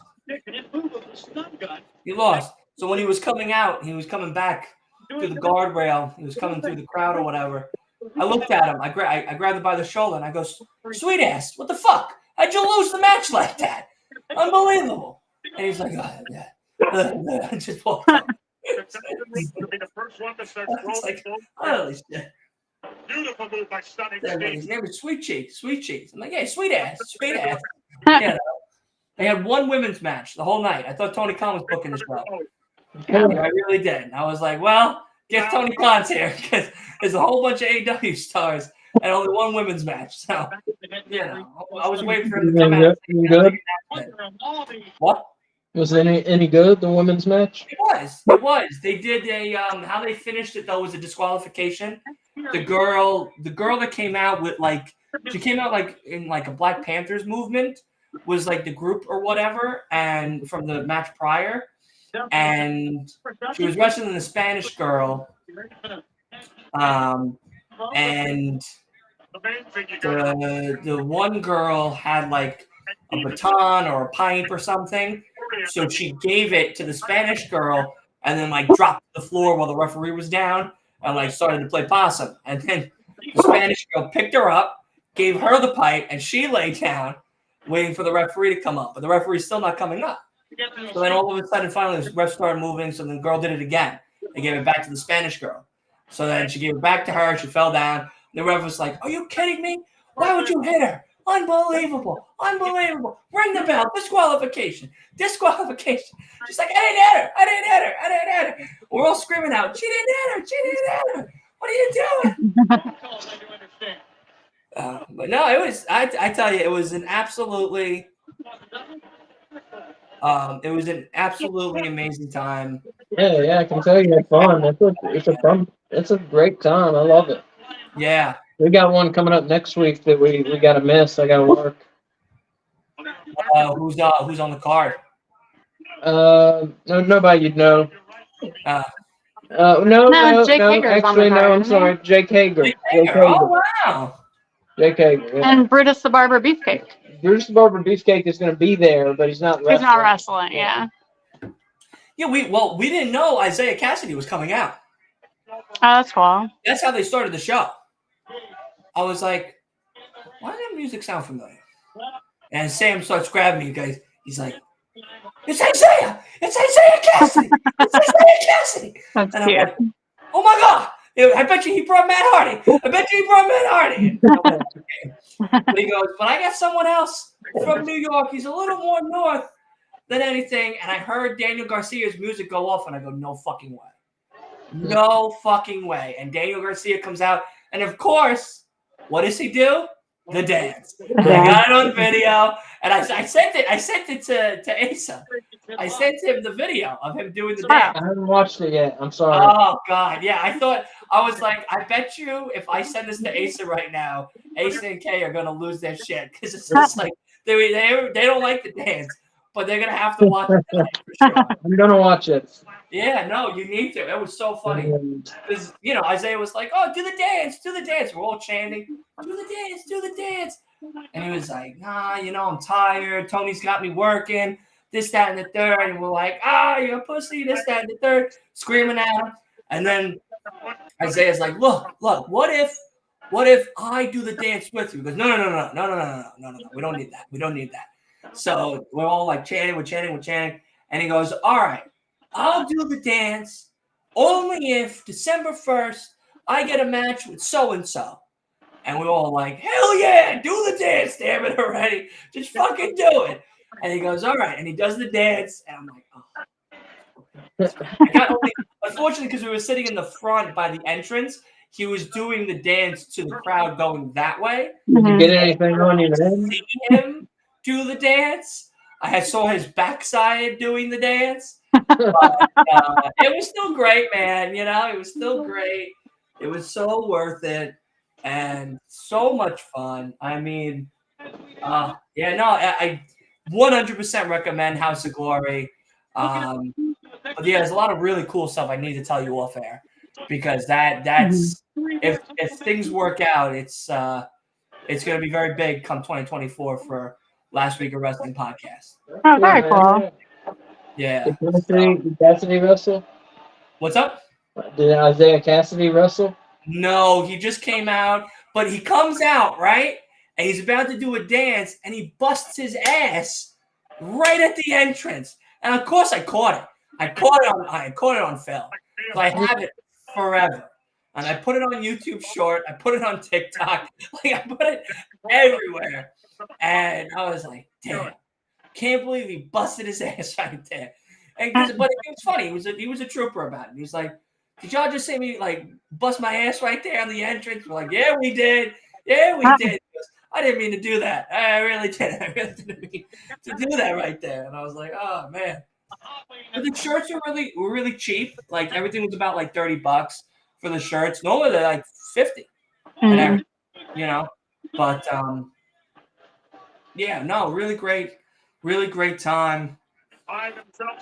So excited to go back again December 1st. I'm going. Even if and what's really cool is since we have the trains here in Long Island, there's a train that literally is across the street from the building. Oh, awesome. So we didn't know that because I wasn't really going to the show. It was supposed to be Sam and his cousin. But his cousin, I guess, either had work or something. So he unfortunately wasn't able to go anymore. So as I'm coming home from work yesterday, Sam calls me and he goes, "Look, I know it's last minute. Do you want to go to an indie show?" And I'm like, I got a Friday night watch along tonight and I got work in the morning. I don't know. And he goes, "Well, why don't I tell you who's on the card and you let me know?" I go, "All right." He goes, Rocky Romero. I go, "Oh." Mike Santana. I go, "Oh." And he goes, Noro Suzuki. And I'm like, all right, I'll go. That was it. I just heard my three. And then Isaiah was not I guess wasn't on the card. Wasn't supposed to be there. Daniel Garcia wasn't supposed to be there. Which was great. But there was one wrestler that was really funny. I mean, he was a jerk. That's his gimmick. But like, I thought maybe he'd be not a jerk like after the show was over and everybody was like disassembling the ring. And I touched the ring. I touched the wrestling ring. I finally touched the actual wrestling ring. Because like I walked past it and like everybody was like in the way. They were grabbing the guardrails, and I was like, oh my god, I kind of gotta like ninja myself into here. You're down there taking some bumps, man. Yeah, and that's listen. I want to try it. Absolutely. So I was just like, man, this is my first time ever touching like a ring. So I went and like I touched like the surface. I was like, ooh, I felt like a little child. I was like, yeah, that's cool. Yeah. I grabbed the rope and I'm like, oh, that's weird. That feels fucking weird. That's gonna feel weird on my back, like running against it. And then I was like, all right, people are looking at me. I gotta leave, like, because I was moments away before they started disassembling the ring to go in there and just start running like side to side over the ropes. Like I was moments. But I was like, I gotta be professional here. I'm networking here. I'm trying to look appropriate. I dress really nice and everything. So like I made sure I was doing the proper thing and everything. But yeah, it was funny. So yeah, I see the guy with Sam who gave Sam a high five. And Daniel Garcia gave Sam a high five too, which was really cool on the way in and on the way out. And so I'm talking to the guy. I'm like, oh, this is my first indie show. He said, you did great, man. I'm so great to watch you wrestle. This, that, and the third. He goes, thanks. And I'm like, not for nothing. I said, you give one of the hardest high fives I've ever seen someone give somebody. And he goes, well, why don't next time I sign it, and then you can go to the doctor and complain about it. And I'm like, all right, I'll talk to you later. All right. We're done here with this conversation. But yeah, no, it was like, all right, well, you get home safe, and you really hurt my feelings. Like, yeah. Who was it that said that? I think his name was Ramirez. I forgot his first name, but he's the one that challenged. It's someone we all know, and I can't remember. Garcia? No. Charles Manson. Well, we all don't know him, but we now know him. Charles Manson for the belt. Because at the end of the Suzuki match, all of a sudden he came out of like nowhere and he started beating the piss out of Charles Manson. And I was like, what the hell is... I first thought it was a fan. I was like, oh my God, we're about to watch a real fist fight here. Where's the security? Where's the police? Because like the whole area is all police, all New York City police. So I'm like, oh my God, the police are about to come in here and like SWAT's about to kick in the door. Like we're gonna see some wild shit. Like I'm really gonna feel like I'm back home. And then I realized it was the wrestler, and I'm like, holy shit. And he goes, I'm taking your title December 1st. And he just walks off, and I'm like, all right. Wait, what just happened? Dustin Rhodes pinned Stunning Steve.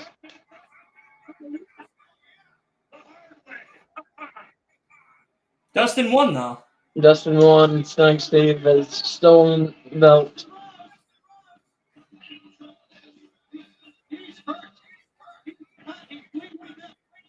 Oh, it was bladed. Yeah, the belts that they have look awesome at the show.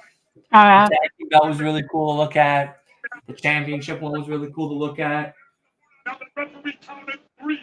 Why did he count 3? If he saw the foot on the rope, and apparently he did. Stunning Steve thinks he won it. Here comes Stevie Dustin Rhodes. Stunning Steve in a crane, and he does get the 3 tap. Another very good match. It was. Yeah, he cut him. Oh, no, he bladed. Never mind. Yeah, there it is. The blade. You could see it come out. Method, do you want a dental chew? Do you want a dental chew? Do you do the greenies for Ripley? No, we get like prescription dental chews. I forget what they're called. It's like I'm gonna go get her one, so I'll just look and see what they're called. Okay.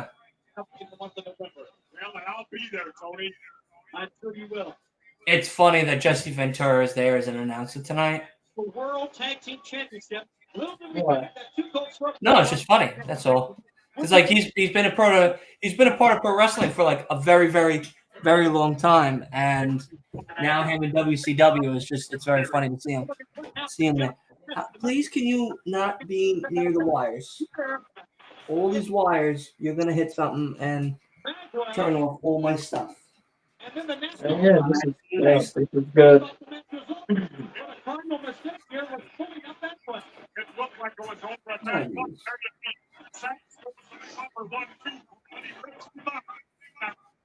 They're called Duo Cleans. They're like I've heard of those. they're like an enzyme coated rawhide shoe. She loves them. They're like her favorite things in the world. You said they're prescribed. Mm-hmm. Yeah, we got them from our vet. She has to. I know. Soon she's gonna have to go for her shots soon again. Her last set of shots. So the next time she goes, I'm gonna ask her vet about it. Yeah, they do a great job. Like she doesn't have any problems with her teeth. And like I said, she loves them. It's like her favorite time of the day, other than getting to go on a walk, is getting her dental chew. Mm-hmm. Yeah. I used to get Bailey Greenies, Mm-hmm. and then I found out that Greenies isn't that safe. Yeah.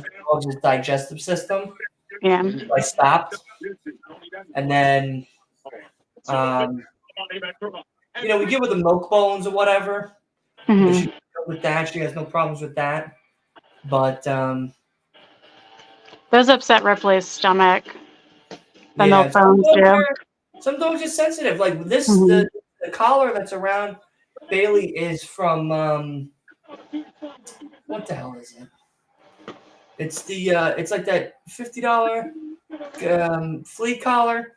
You get a Petco, not Frontline. I can't remember the fucking name. Yeah, I can't remember the name, but I bought one for Lily too, and Lily started to be very sick and whatnot, and I was told that some dogs can't take it because the medicine that's in the collar is so potent Huh. that because it flees off the fleas, the ticks, and all that other stuff, and so because of that, we had to return the other one because Lily was sick for weeks. Wait, who's Lily? She ate what? Who's Lily? The other dog we have two. We have two dogs. What? You have two dogs? Yes. She's a Burmese mountain dog. Did you know that? I did not know that. Why are you hiding I've her? never heard of Lily. Downstairs. She's like my mom's dog. Okay. Technically, all right. So when we first moved here, we got Sweetie, which was the first dog I had when I was a kid, and she looked like Petey from the Little Rascals. Yeah. She was all black and white and stuff. Okay. But then she passed away. We had to put her down. She had bad hips and she was in a lot of pain, and we had to put her down. But when she was still alive, we got White guy dancing. Sorry. No, you're good. What were you saying? You're saying white guy dancing. We look weird dancing sometimes. I'm not gonna lie. It's uncomfortable. But we got a Pomeranian at the time when Lily was starting to get a lot older. Sweetie was getting a lot older, and then when Sweetie passed, we got Lily when she was a puppy, and we didn't know she was gonna grow to the size of a human being. She's so big, and whatchamacallit? What is this? So then Spike unfortunately passed. So then it was just Lily. But then my mom, with her job, her girlfriend or whatever, asked us if we were interested in getting a dog. And mom was like, maybe, you know, I don't know, maybe, just, you know, Spike just passed, and that was like my mom's favorite dog. Mhm. Dog used to sleep with her, just like her best friend. And then, what about then she sent me a picture of Bailey, and she goes, "What do you think?" And I go, "Yeah, absolutely." She goes, "Will it be your dog?" I'm like, "Of course, absolutely." Like, I would think that you would not asking me this because it wouldn't be like my dog. So Mhm. I was like, "Okay, no problem." And she came home.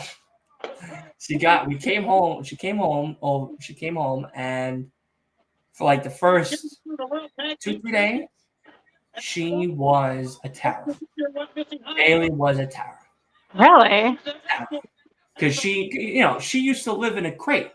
The people that she came from had 2 very small kids who were very had a lot of like energy and stuff.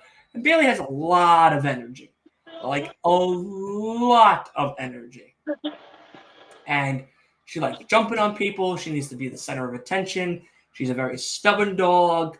She's like a princess. Like she truly lives by that like princess code. And in the beginning, she was very rough to deal with. I was like, oh my God, what the hell did I get myself into here? But then she learned my habits, and we were hanging out. Every time we went to bed, she always slept great. I never had a problem with her sleeping. I never had a problem with her going,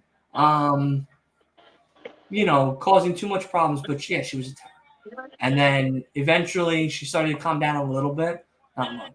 And then we started letting her go downstairs. So throughout the day now, when my mom's home, she's downstairs with my mom and Lily. But she is a lot because, like, if my mom's petting Lily, Bailey comes over, jumps on Lily, and tries to push Lily away because now it's Bailey's turn, and Bailey's turn never ends.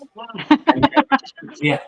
So yeah, she's a big prima donna. You gotta like talk to her when she's trying to come down the stairs at night because she needs to be talked to nicely. She needs her own section of the bed. She needs to be somehow still attached to you while you're sleeping. Yeah, she needs her own pillow and part of the blanket. Yeah, big baby.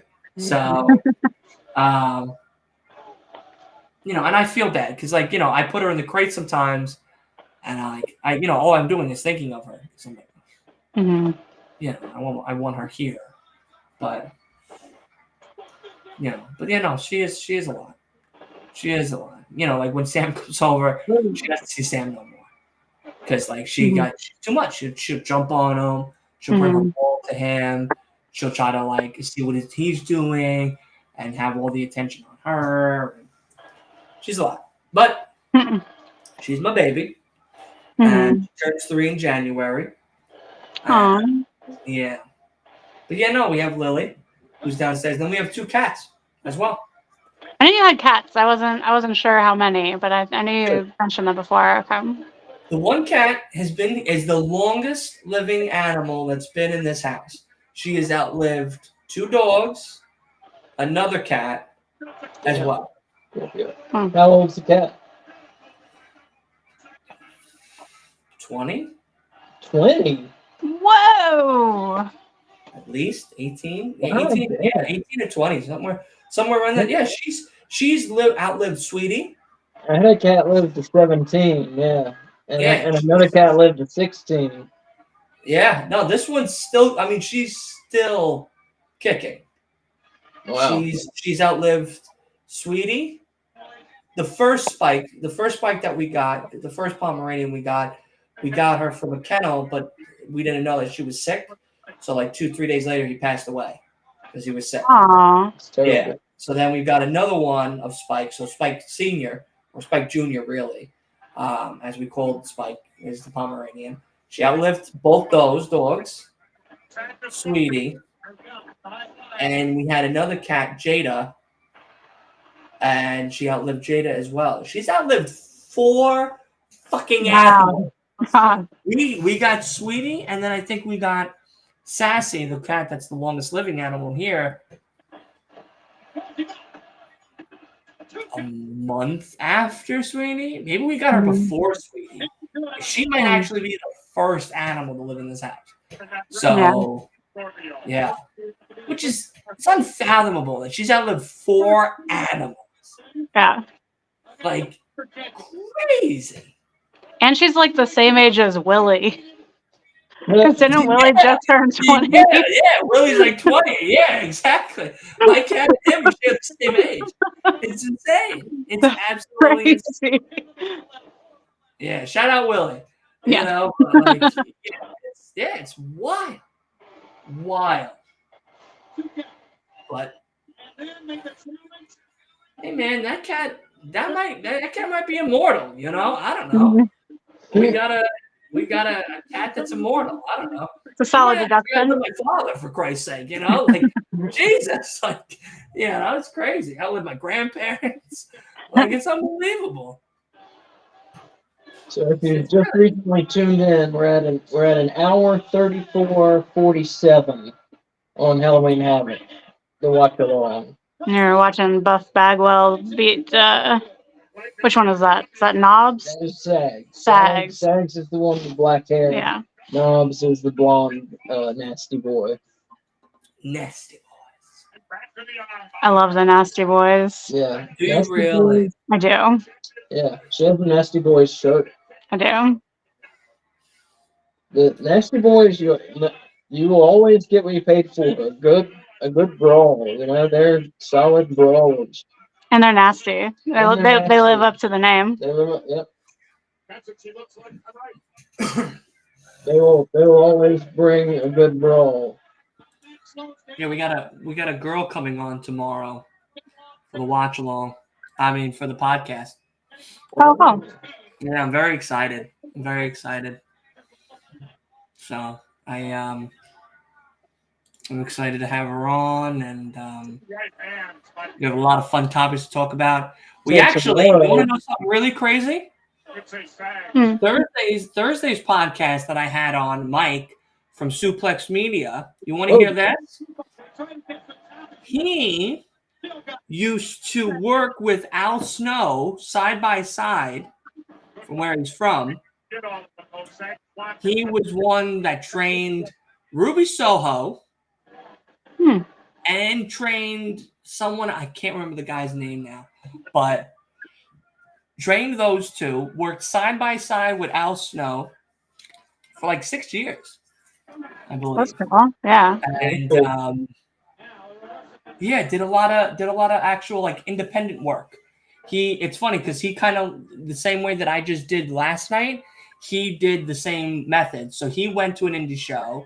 If I can remember correctly, I might be saying this incorrectly. So Mike, if you're listening or watching this, I apologize. But from what I remember, because this whole week is blended together, he went to an indie show in his area where he lives, and he was talking to someone either in the video production or photography production, and he was talking about how he too does that type of stuff.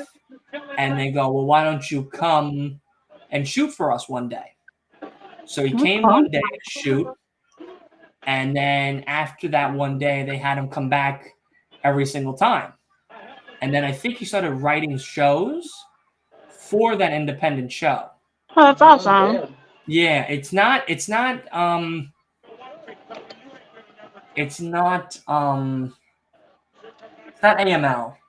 but it's a name that we all would know. I think it's MLW. I want to say it's MLW. It could be ALW, but I believe it's MLW. But it's an indie show that a lot of people, like a lot of us, would actually know. The next time he's free, I want him to come on a watch along. So, and if you guys are on, I would love for you guys to talk to him because he was so knowledgeable, such a great guy, really, really great, really, really cool, funny, and yeah, just really, really down to earth. But the person I was talking to yesterday, I still don't believe it. I think it's really crazy, is a part of the Shane Taylor Productions Shane Taylor of Ring of Honor. Ring of Honor, yeah. Yeah, That's awesome. yeah, yeah, That's very cool. yeah. You said the girl is coming on tomorrow. Is that what you said? What's Yeah, tomorrow? she's a TikTok He does content podcasts creator. on Sundays. Oh, I didn't know you Yeah, did so one I Sunday. switched. Yeah. Well, I switched a lot of my stuff around because I've been trying to figure out formats to kind of make it easier for everybody. Because I've noticed like there have been days where a lot of people can do Thursdays, but not everybody can do a Thursday because it is still during the week. Mm-hmm. So I've now done Sundays instead. So I cut gaming out. Gaming's gone. Oh. Yeah, gaming's gone. We are Okay. a full-blown wrestling YouTube channel. There is no more gaming going forward at all. So is next Sunday not happening now? The Starfield review? I totally forgot. No, it's totally fine. My parents were going to come to town, and I told them not to because we were doing the Go thing. ahead. But No, and go hang out with your family. okay, Go hang out with your family. Yeah, Yeah. go hang out with your family. Okay, cool. I'll tell them that got Do canceled. that. That's a lot more important than talking about a video game. Trust me. I could FaceTime Asa and we could all have an hour conversation about Star Wars. Okay. Like we could do our own little podcast for ourselves. Mhm. We don't need a streaming platform Yeah. to do this that. But no, because I was talking to Mike and Mike brought up some very, very good points. And we had a very great conversation about where my direction of how I was going with things. And, he brought up a very good point with how, he was looking through the YouTube channel, like, throughout the time before coming on. He was like, you have a lot of wrestling content, but then you have, like, a movie review, then you have a gaming stuff. So it's like you almost don't know if what you want to do. And I was like, no, that's true. Because it's like I wanted to do gaming, but like I've also seen that the feedback that I've gotten from it wasn't as well received as I thought. So I thought by doing it more consistently would be the thing that gets me that consistency that I have with wrestling and have that 100 fan base, but it's not. And I was like, and I, before meeting him, I too was debating that. So to be honest, like he just almost reassured me that the thought that I was already thinking was the right direction. So I was like, you're right. Okay. So I deleted all the gaming content from the channel. I deleted all the reviews from the channel. So now we are strictly a wrestling podcast on YouTube. A lot of the podcast shorts now are going to change though. So like we're still gonna do like some moments of like big moments of the shows, but those are gonna mostly be on TikTok. But we're going to start clipping. I am going to start editing the videos of the stream and making shorts of the stream to TikTok and to YouTube in short form, so that way those become a new consistency. And then I'm also going to do it with the watch alongs as well, because my biggest thing is like I've hit 100 plus views with majority of all the stuff that I've done. My bread and butter are the shorts, but my bread and butter are shorts that are not mine. Technically, the 4 million views are shorts, but those 4 million is not my 4 million. Yeah. Because it's like AEW or WWE content. Correct. Yeah. And it's like, and he brought it up in the way that I was trying to figure out how I was trying to say it to myself, where it's like, it's a circle effect. And it's, if you make content, to edit your content, to upload it on all the platforms that you're already doing that work for, it then after a while comes back to the content that you originally made. So if the growth of the podcast is what you want by doing these shorts and everything else to get your fans from, let's say, TikTok or Instagram over to the video format of the podcast. That's how you're going to grow. Yeah. And I was like, right, because I'll hit 600,000 or 7,000 or whatever on these shorts, but nobody's coming from that 7,000. Yeah. Listen to the podcast. Yeah. I've never hit 1,000 in any of the video formats that I've done. Now, mind you, he said, and I don't know, I'll let you guys be the ones to decide this, you know, and others as well, but the format of what I've done and how I conduct myself and this business or brand is a very professional way. You know, he goes, a lot of people don't do the show notes and give you time to talk about or get ready to talk about the things you're going to talk about on the podcast. They kind of just wing it. He goes, you are very professional about it by, hey, a couple days in advance, here's your show notes. This is how the format of the show is going to go. You have them come on about an hour prior to the show. You meet them, you talk to them, you kind of get to know them a little bit, explain how the show works, and then you go into the show. And it makes it a little bit less awkward than for them to be a part of the show. You know, because a lot of people, like, you know, might be like, oh, I don't know, like, what the fuck's going to happen here? Like, Nasty Boys won the belt. Sorry to interrupt you, but Nasty Boys won the belt. I'm sorry for even talking. No, don't be sorry for talking. No, I'm interested in what you're saying. They just won the belts, so I just wanted to point that out real quick. No, I like that you do the show notes. Yeah. In that format. Like, I think that's a good system. Yeah, because, you know, like, to me, like, you know, like, I watch a lot of other content creators, but, like, I don't focus, because he was like, what kind of YouTube channels do you watch? I was like, I watch none. And he goes, I can see that. And I go, yeah, but, like, I don't want to copy their formula and use it for my thing. Like, to me, that's not cool. I'm not watching Sean Sapp or Mick Foley or any of them to then cut, copy, paste their formula onto mine, but my style, because people are going to catch on to it. And it's just like, forget that. Like, the way that I look at it as is like, I watch all different types of content.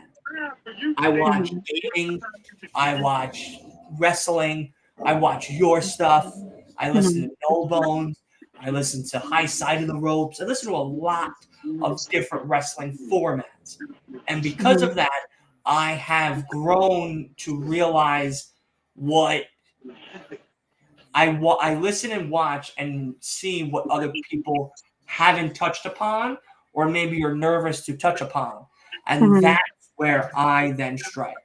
I go, okay, well, let's say High Side didn't talk about this topic because maybe they don't know about it too much, or maybe they just don't want to talk about it because it feels like it's being repetitive. Or why don't we talk about it, but we talk about it in a different light now? Or why don't, instead of having the intro being this, that, and the third, let it be this way instead? Let's take almost what I'm still doing that, but I'm just I'm pressing the reset button on it, and I now have a blank canvas, and I'm repainting my own way on it. And I feel like that's what makes myself different than a lot of other people, because, you know, a lot of other podcasters strive to focus on getting the interviews with the people in the ring. I strive to focus to get everybody else that are doing this to be able to communicate with one another, and then have that extra of getting the superstars in the ring on the show. Because a lot of people do watch-alongs, but they don't do them like we do them. Like, it's a fact. Like, you watch anybody else, they're not dressing up for these pay-per-views like we do. They're not having food competitions. They're not talking about food. They're not doing this, they're not doing that. They're not having Sam Precipice, Tony Schiavone introducing everybody and letting people come to close. They're not considering doing a wrestling match the night of WrestleMania Night 1. They're not doing all of these things. They're not doing all of these things because it's either that they don't want to. Oh my God. Sorry, did you see that fan like flipping I his did. shit? He looks like a fucking psychopath.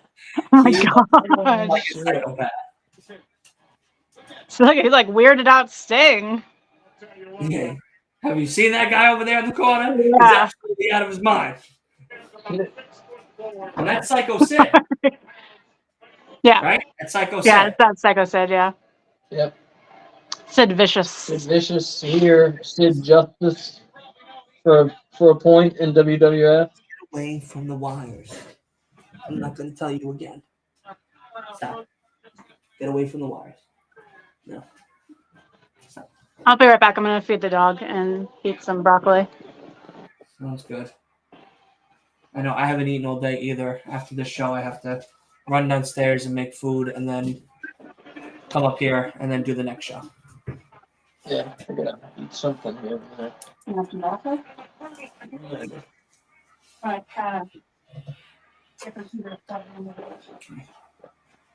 No, you can't come up. No, you can't come up.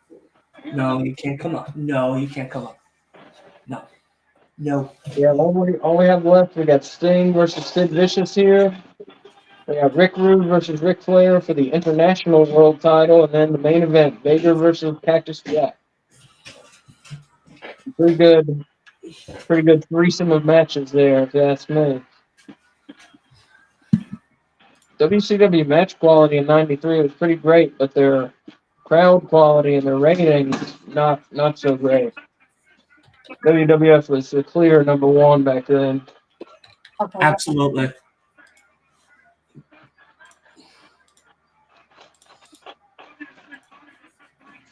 I'm not sure what it was. If it was advertising, because I mean they were on TBS. It's not like they weren't on TBS. Everybody had TBS.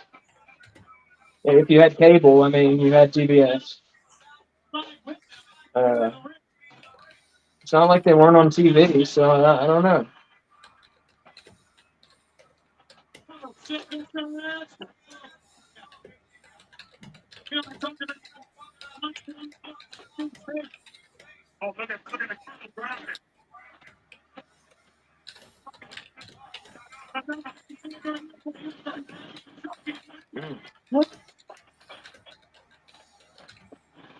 The crowd loves Sid.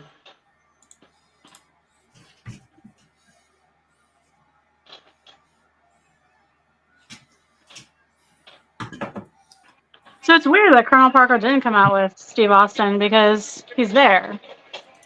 You know? Mm-hmm. That makes it weirder. I'm not sure why I didn't come out with Austin. It's cold. Freezing. Well, the air might be on like 71.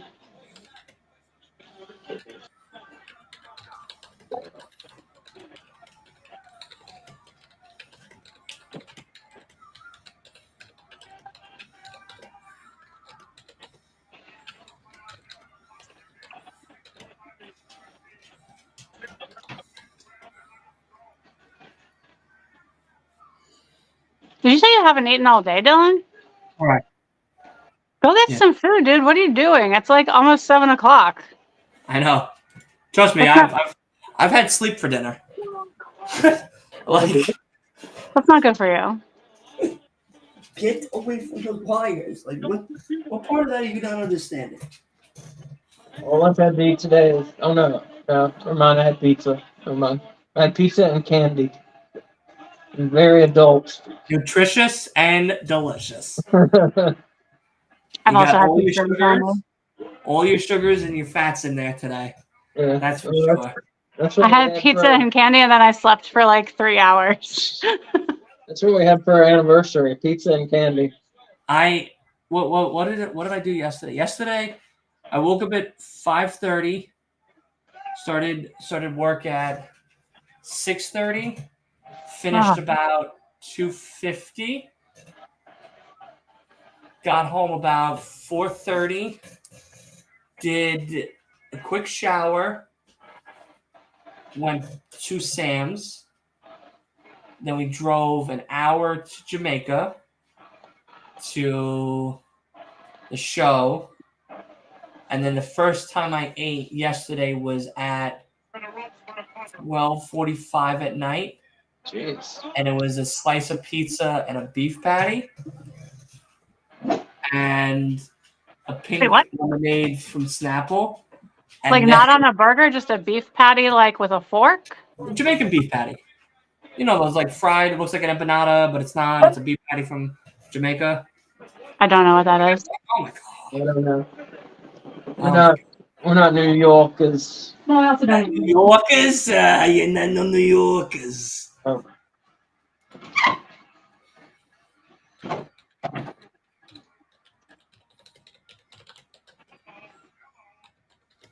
Tonight, Sky Blues wrestling. Yeah. Isn't she getting a TBS title shot? I think I'm about to actually Google it right now. So, I feel like I heard that, but I'm not 100% sure.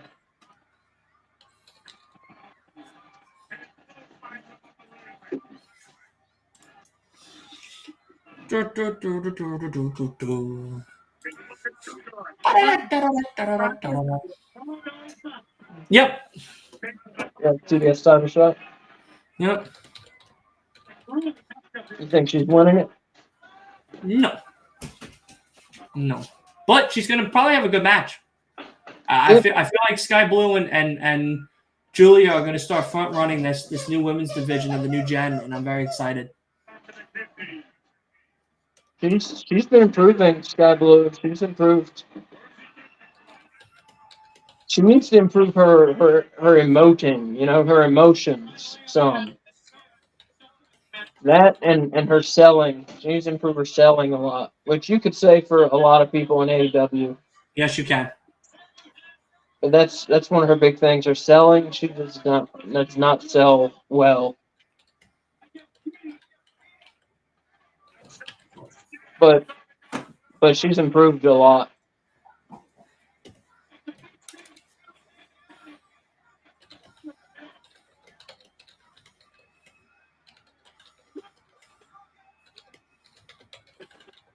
Mm.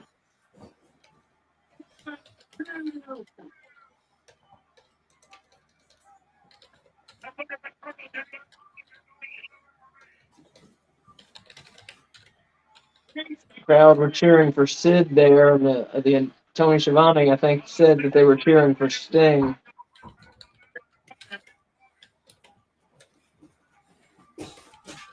Sid slaps on the big bear hug. He's gonna shut down Sting's kidney function.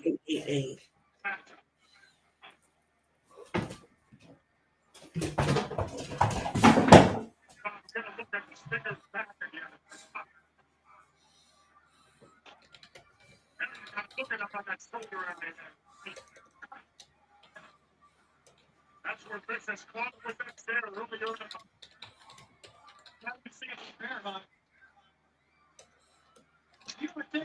If they were gonna have a match for who is the franchise of WCW, it really should have been Sting versus Ric Flair if they were gonna do that. Not Sting That versus would have Sid been a really Vicious. good match. Yeah. Not Sid Sting has an versus amazing Sid Vicious. physique. Oh yeah. I mean, he looks like he's, bronze. Yeah, Sid looks like he's like a movie star, like a villain, Yes. like a villain straight out of the movies, man.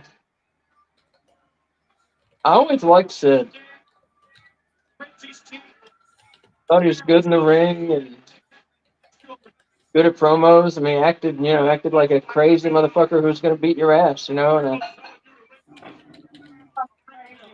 Robin said it's because he's crazy. I can't comment on that.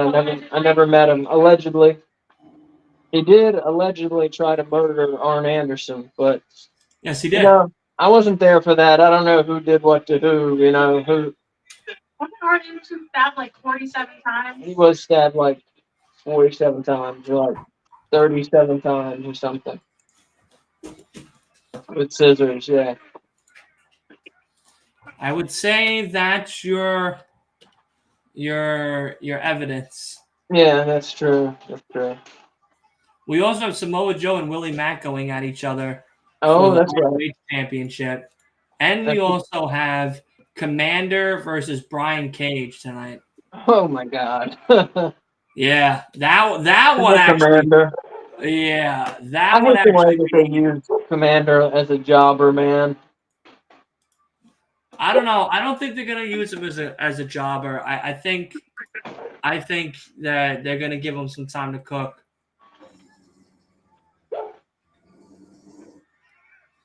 I really do. Nah, he's getting jobbed out, man. You think so? I think so, yeah. If Stinger won it.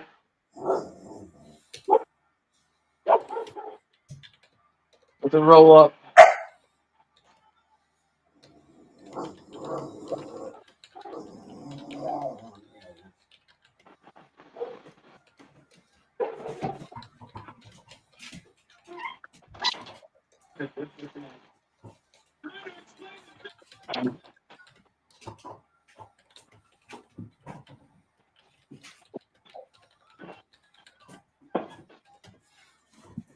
And the fans are chanting, "Whoop, there it is." It's very 1993, that's for sure. If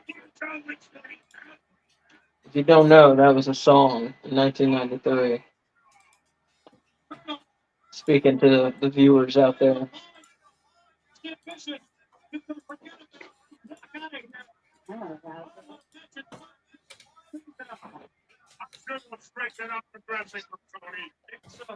Santo said Logan Paul called out Rey Mysterio and said he's coming for the U.S. title. Fuck that.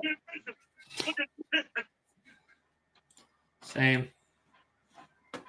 That's a really, really, really dumb Yeah. thing for him to do, but it is none other than Logan Paul, so I take it all with a grain of salt.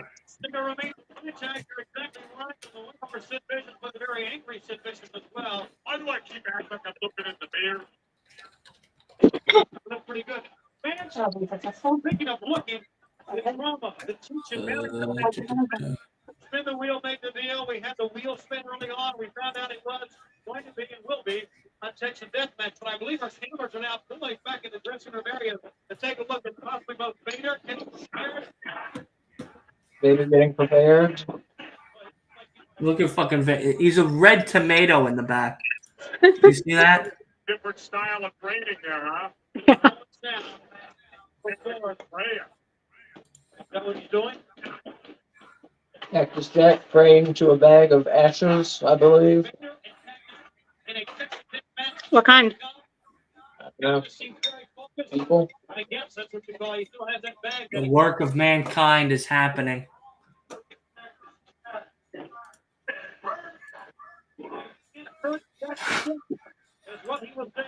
That's one interview I really hope happens for me one day. Mick Foley? Mick Foley? Yeah. That'd be awesome, I dude. mean, oh my God.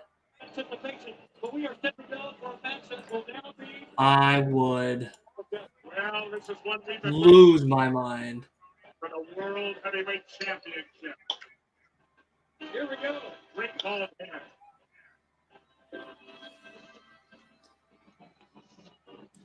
It is Match for the belt.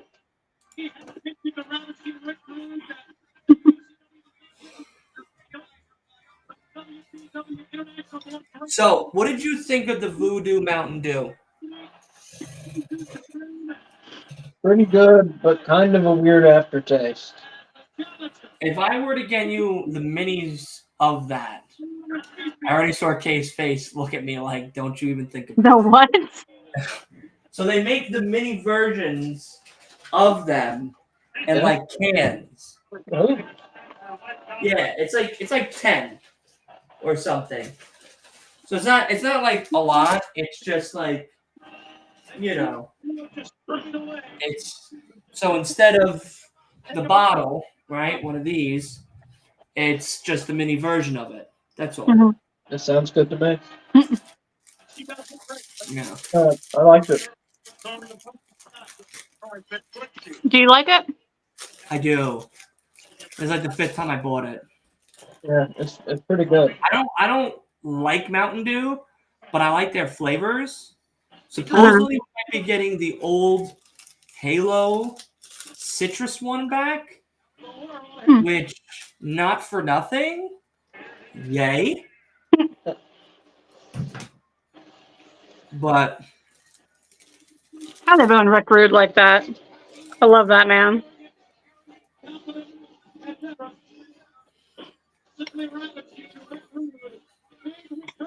Are they jealous, do you think? They're just jealous of him and his beauty? They can't grow I think we're sweet about to mustaches see- like that? I think we're about to see why they're feeling afraid. cooking. That's a Tom Selleck mustache right there. Yeah, yeah. It's a pretty good mustache.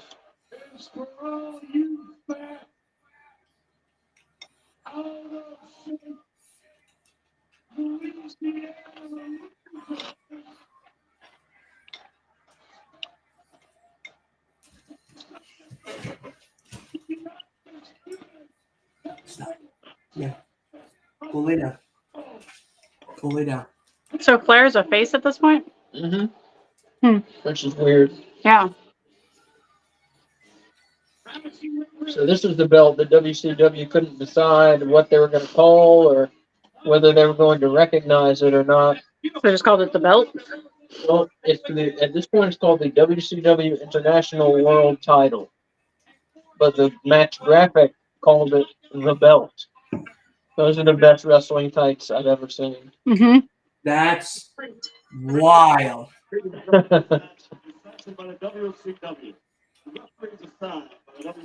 I love your comment, Asa.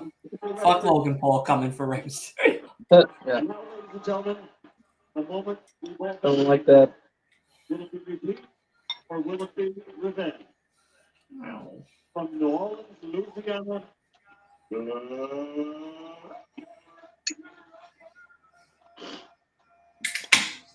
Was this the only one that Mike Chioda? Not Mike Chioda. That Michael announcer- Buffer? Michael Buffer? Thank you. Was a part of? Only Halloween Havoc? You mean only Halloween Havoc or the only match? No. Was he only a part of WCW? Oh, yeah, I believe so. Yeah, I never saw him at WWF. WCW got him for years, yeah, for big matches. He's been at AEW, hasn't he? Not that I saw. I thought like one of the pay-per-views they brought him out. Not that I remember. Oh, maybe I'm wrong.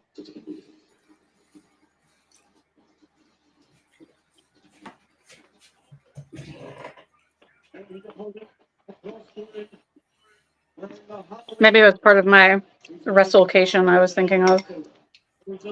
Ric Flair and Rick Rude supposedly did not get along in reality.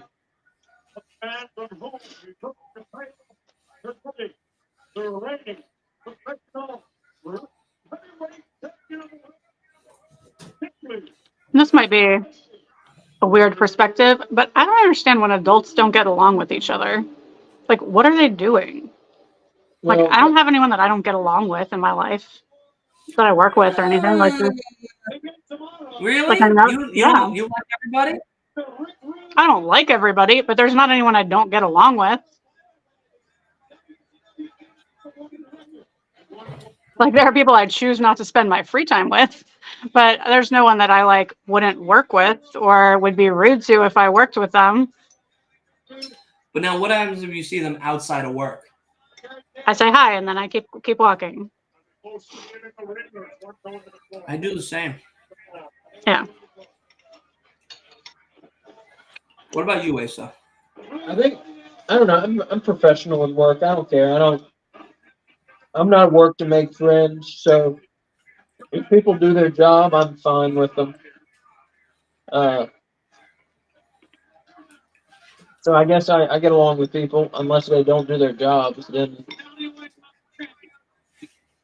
I kind of treat them like they're a slack ass if they're a slack ass. I always try to make friends at work. Uh, I do. I don't know why. But I won't. I think because you're normal, Dylan. I think that's a normal thing to What did do. you say? No, it's That, not. that he like tries to be friends with the people he works with.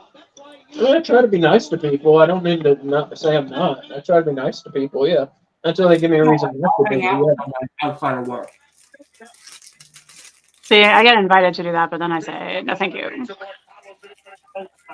Yeah. Only outside because of- I don't like to go anywhere or do anything. I call some of my salesmen after work or on a day off to see how they're doing. Yeah, it's weird. It's nice. It's very It's nice. okay. It's very nice It's of you. okay. Maybe I'm just too fucking nice, you know? That's like very thoughtful. You're a very thoughtful person. I think of no one because my brain doesn't work. I met some nice people at work. I met some guys I would hang out with. I met a couple guys who like movies and stuff. You should have them over for movies and stuff. Yeah, man. See if they like wrestling. Get them on a watch along. Yeah, I don't think they do. I just didn't get that sense from them, but they may. They may. I just ask them straight out. I ask random people, like the people that I go to the stores, and I'm like, oh, so like you like games? And they're like, yeah, I have an Xbox or whatever. And be like, oh, it's cool, we'll talk. I'd be like, do you like wrestling? And they're like, no, not at all. I'd be like, oh, okay. That's when the conversation stops. And I go, well, you have a great day. I hope you have a great day. The custodian at my school likes wrestling. I'm trying really hard to get him to watch AEW. He's a WWE guy. He said he used to watch AEW when it first started, and I told him it's changed a lot since then. It definitely And he has should changed give a it lot. another chance.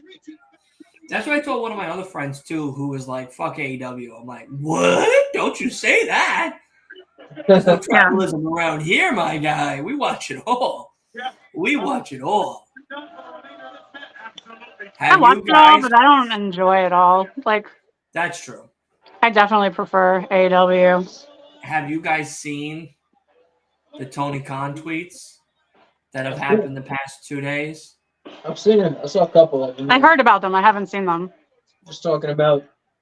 Well, that one was funny when he said, you know, that broke the streak of Cena and The Undertaker appearing on, you know, broadcast with over 1 million viewers. The only thing is that you could take any of the WWE people who he has hired and say that about them. You know, that's what sucks for him, is that you could turn it around on him and say that. I think probably the worst tweet he has put out so far is he says 1 year ago today, my mother was saved by the Mayo Clinic. Yeah. And I go, oh, that's really nice. But then if you read on and it goes, but during that time, the WWE, and I'm like, No, I didn't see that there was a second part to that. it's a whole paragraph. Oh, I didn't see that. And hold on, let me see if I can pull it up because I'm I gonna read didn't see that there was a second part to that. Is that Fifi? That is Fifi the maid. I like that Rick Rude has both Ric Flair and Fifi painted on his tights. Fifi might have been at this point, became Ric Flair's real life wife. I really hope her real life name's not Fifi. No, of course not. You never know. We've had this discussion. Almost no one's real name is the name they use in wrestling. Almost no one. Okay, are you guys ready for this tweet? Okay. Mm-hmm. This weekend marks 1 year since Mayo Clinic saved my mom's life. During her ordeal, many AEW talent came to me alleging WWE tampering, inducing them to break their contracts. Contract. I'll never forget these phone calls at her side in the hospital. It's when business became personal for me. Wow. Now, look, I'll say this because we're going to be talking about it tomorrow, so I don't want to go like too Yeah. much in my thought process. But I understand you're unhappy that you lost over 300,000 in viewership. I get that. He gets butt kicked. But you have Are we to talking about realize NXT? each and every week prior to that day, you have been on top of NXT's developmental show. Your pay-per-views have been as, if not better than, most NXT shows and pay-per-views that they've put out. Take the wins and enjoy those. Take the loss and learn from it. That's it. Well, plus, like, he wasn't going up against real NXT. He was Correct. going up against fake NXT. Correct. Plus, John Cena and the Undertaker. Yeah, John Cena Undertaker NXT. and Which, Asuka too. Yeah, like Yeah. he had a lot to go up against. He still put on amazing matches, a Mhm. very good card, and it was a great show. But talking about your mother Mhm. and referencing WWE doesn't make that tweet any better than it needs to be. If Yeah. he went on and said it's this weekend marks 1 year that the Mayo Clinic saved my mother's life, I am thankful and grateful each and every day that they have the most professional, outstanding, fantastic doctors, the money to buy, et cetera, et cetera, et cetera. We probably would have forgot about the tweets that happened the day prior and was like, he just was going through it. Let him tweet about it. Let him talk about it. But that's that. It's 2 days where he went off. Mhm. It's not that it hurts him. It hurts his business. Right. And that's the thing that, exactly like Santos just said, he should focus on his company. I would have looked at it and said, how bad did we lose? 300. Okay, not as bad as I thought it was going to be. You be optimistic. All right, 300. Mhm. It's better than 600. It's better than $1 million. It could have Ripley, leave it. been $1 million. Yeah. He knows that. Here, I'll take your plate. He knows it could have been $1 million. Well, I read that NXT when they have scripts. Now I don't know if this is true or not. You know, who knows? I read it on the internet, but I read that NXT every week they have scripts, and each episode has a name, and that the episode name for this past week was NXT Mania. Just kind of shows you where their heads were at, you know. Yeah, listen, they knew Tuesdays is NXT day. AEW had to go on Tuesday because of the MLB playoffs. Maybe they could have went on Thursday. Maybe. If they stayed on Wednesday, they would have lost double that. Take the 300 loss, learn from it, realize that the only reason you lost 300 is because you lost it to The Undertaker, Cena, and Asuka. You didn't lose it to NXT. You lost it to 3 legends, and you have to honestly be happy that you didn't lose it to Carmelo Hayes and Braun Breaker. Because if you lost it to Braun Breaker, Carmelo Hayes, Tiffany Stratton, and the NXT actual roster, That would then be be bad. upset. Yeah. Then be upset. Well, You lost Collision. To The Undertaker. Take the loss. Yeah. Soon here, Collision. Rick Rude gyrating his hips. Missed it. Soon here, Collision is going to be up against SmackDown on a Friday night, I believe. It's true. And that's going to be a slaughter. They're going to get slaughtered by SmackDown in the ratings. Yeah, well, then what I would do if I was Collision, go to Fridays. Go to Fridays, you said? Immediately. If Friday Night SmackDown turns to Saturday Night SmackDown, like Raw is thinking about going to Thursday night, yes. Oh, yeah. Listen, I'm in the rumor mill. I'm in the dirt sheets, man. You know what I mean? Okay, I'm in the dirt sheets. I'm right in there. You only see a little bit Why of my hair. Thursdays? Why are they going to Thursdays? I don't know. We're going to be talking about it tomorrow. So make I'll have sure to tune in. you tune in. Make sure you tune into the podcast tomorrow night because we're going to be talking about it for sure. But I'll say this. If SmackDown and Raw change their times and their day, I don't think people are going to be cool with it. Because Monday has been so significant for them, for Raw, that them changing an almost 20-year platform schedule to now Thursday nights or any other night, their ratings could go down, making AEW a dominant show. Well, I wonder, but so there's Monday Night Football, but there's Thursday Night Football too, isn't there? Yeah. Right.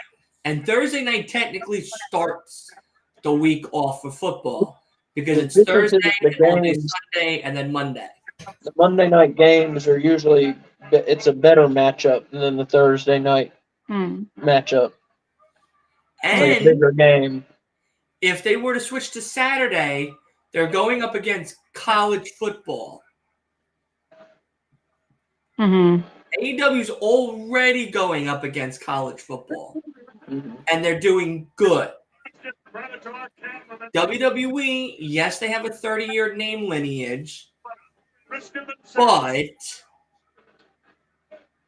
going up against Duke and Army and Michigan and all of them on a Saturday night or on a Rose Bowl weekend, WWE's ratings will dip. It will dip. That's a fact. AEW will dip. It's a fact. If Ring of Honor went on a Saturday, it'll dip. It's not that it's the company, it's just the fact that you're going up against an American pastime sport that has a lineage that's longer than anything. And you know what's really crazy? Speaking of football, how boring it is. Yes and no, but what's really interesting about college football, I should say. Sam taught me this today, so shout out Sam. Sam taught me that the Wolverines and is it Michigan? Oh, Milwaukee? It's somewhere in them.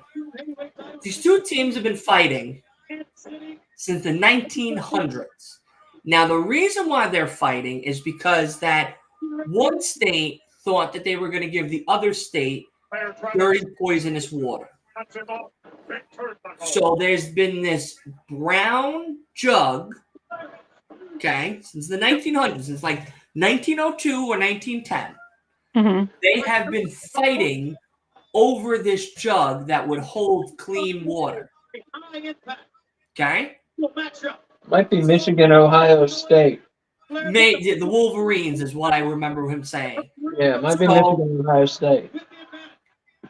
They still to this day hold once a year a football match for the jug. Because at one point, the other state asked, could we just get it back? Like, you know, it's been 40 years. Like, everybody has clean drinking water. Like, we don't need to play this stupid-ass game. But the other team was like, no, you're going to fight us for it. Sorry, it's Michigan and Minnesota, the little brown jug. Thank you. Exactly. And the lineage goes back to the early 1900s. Okay? And to this day, they still have a football match for that brown jug as the trophy. That's pretty fucking cool. Whether you're a football fan or not, that's pretty neat. That a lineage that dates back 100+ years ago is still being held up to the same standards today is pretty interesting. That is interesting. And I don't dislike football. I just like football that's not pre-recorded, so I can fast forward through the commercials. Because if you can't fast forward through the commercials, the games take like 8 hours, Yes, and it they're does. awful. The only college football team I ever liked was the Florida Gators. Interesting. Why? Tim Tebow. Tim Tebow. Yeah. My I was a cousin, Notre Dame fan.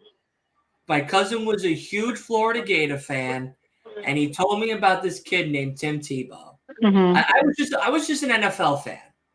And he goes, "You watch college football?" I was like, "No, what the fuck am I gonna watch college football for? Who gives a fuck about college football?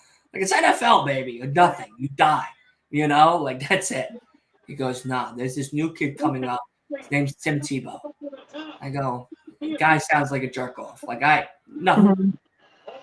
I watched him play, and I've never been shocked from someone's athletic ability in my life. I've watched this man who plays a quarterback, play a fullback, play a running back, and play a wide receiver all in the same game.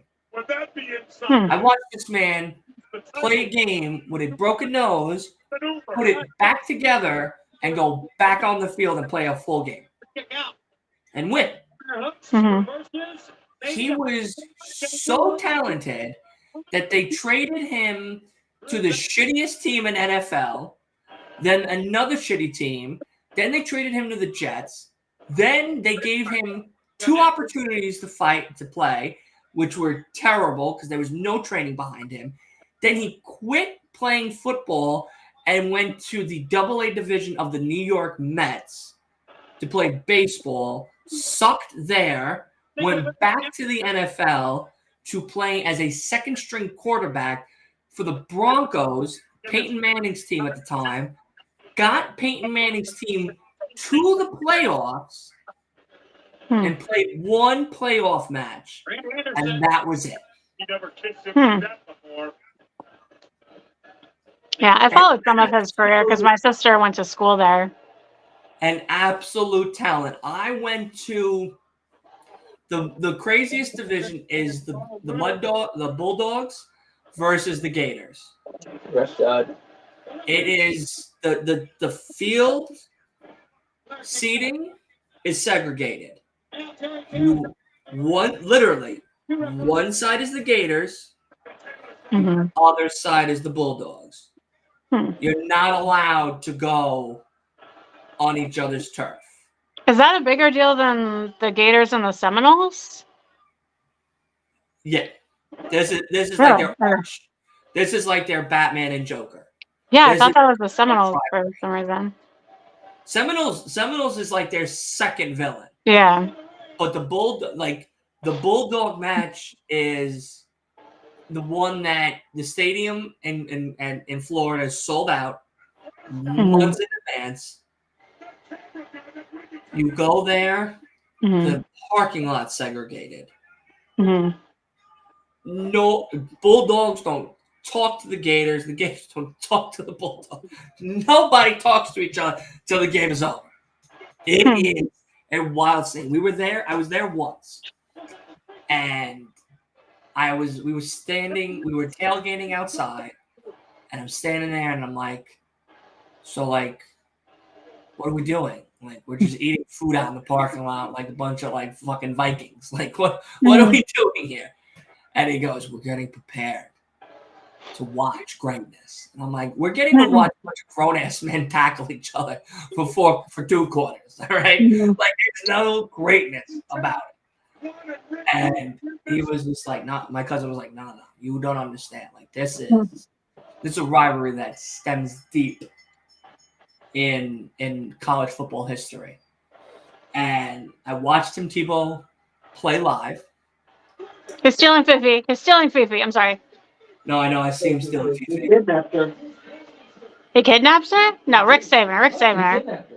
He didn't make it very far. Where's my McFoley book? What? I don't know where you're. Oh wait, the one that I was reading. Yeah. You had me move my books. They're over there, all the way on the right of the bookshelf. The crossword book's on top of it.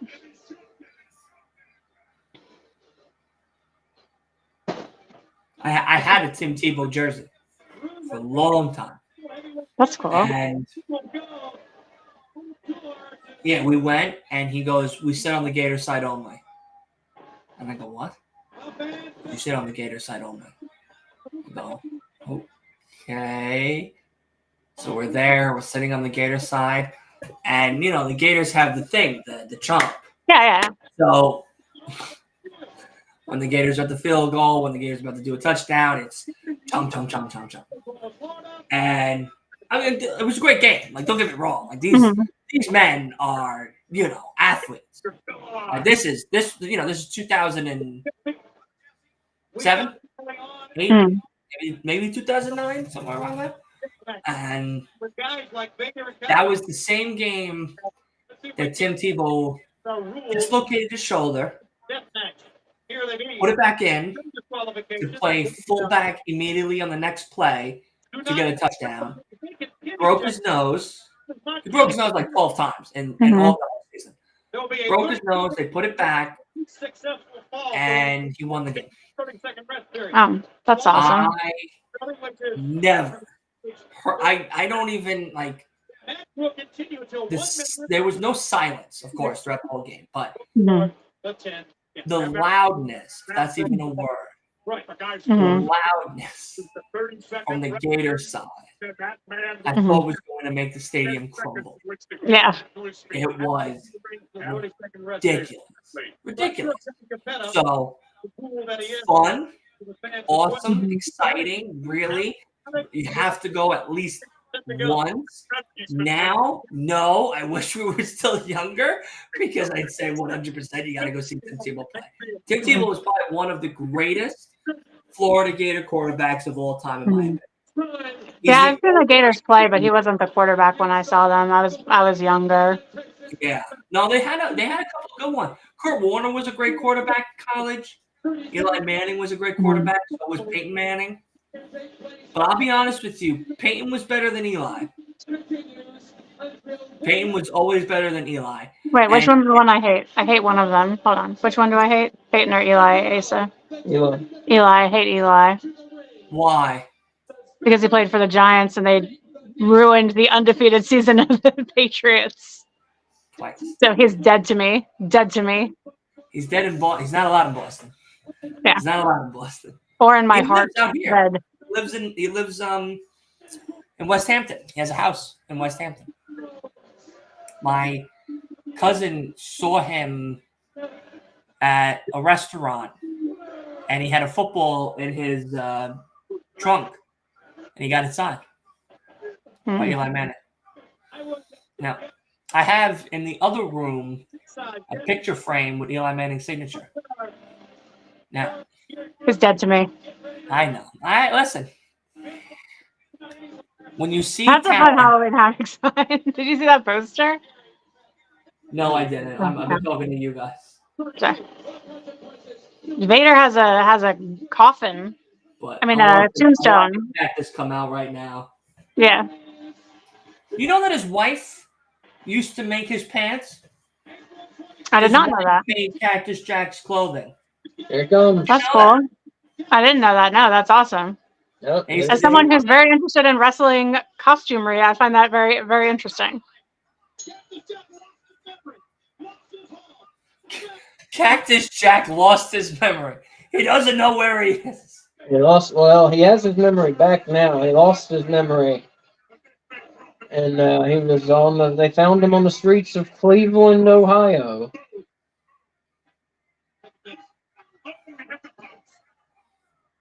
Yeah, his wife used to make his outfits. That's awesome. Yeah, used to sew the cactuses on there and shit. Shout out his wife. His wife's amazing. His children are amazing too. His daughter has a horrific horrific neurological disorder. Wait, the one that was crying out for WWE? Noelle Foley. I think she's engaged now, but Noelle Is that the Foley. same one though that was like doing like the performance center stuff? Yeah. Yeah. She was on that show, was it Coming Up Foley or something like that? What was it? Yes. What was it called? I don't know. I think you're right on it's something up Foley. Yeah. Growing up Foley, coming up Foley. Yeah, it's something like that. Yeah. They only did 2 seasons. They were technically renewed for another season, but then they decided to cancel it. It was a good show. Chair shot It there. was.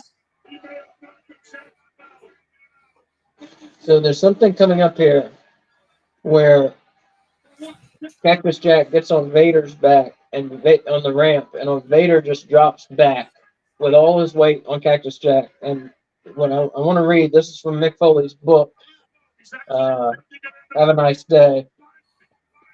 So he says, let's see.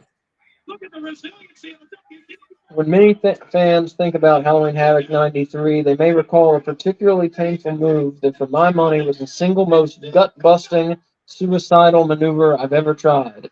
In actuality, I really was going to commit suicide. Career suicide. I was trying to end my career right there in the Lakefront Center in New Orleans.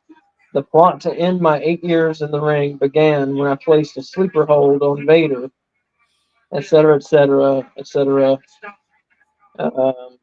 My sleeper had a purpose.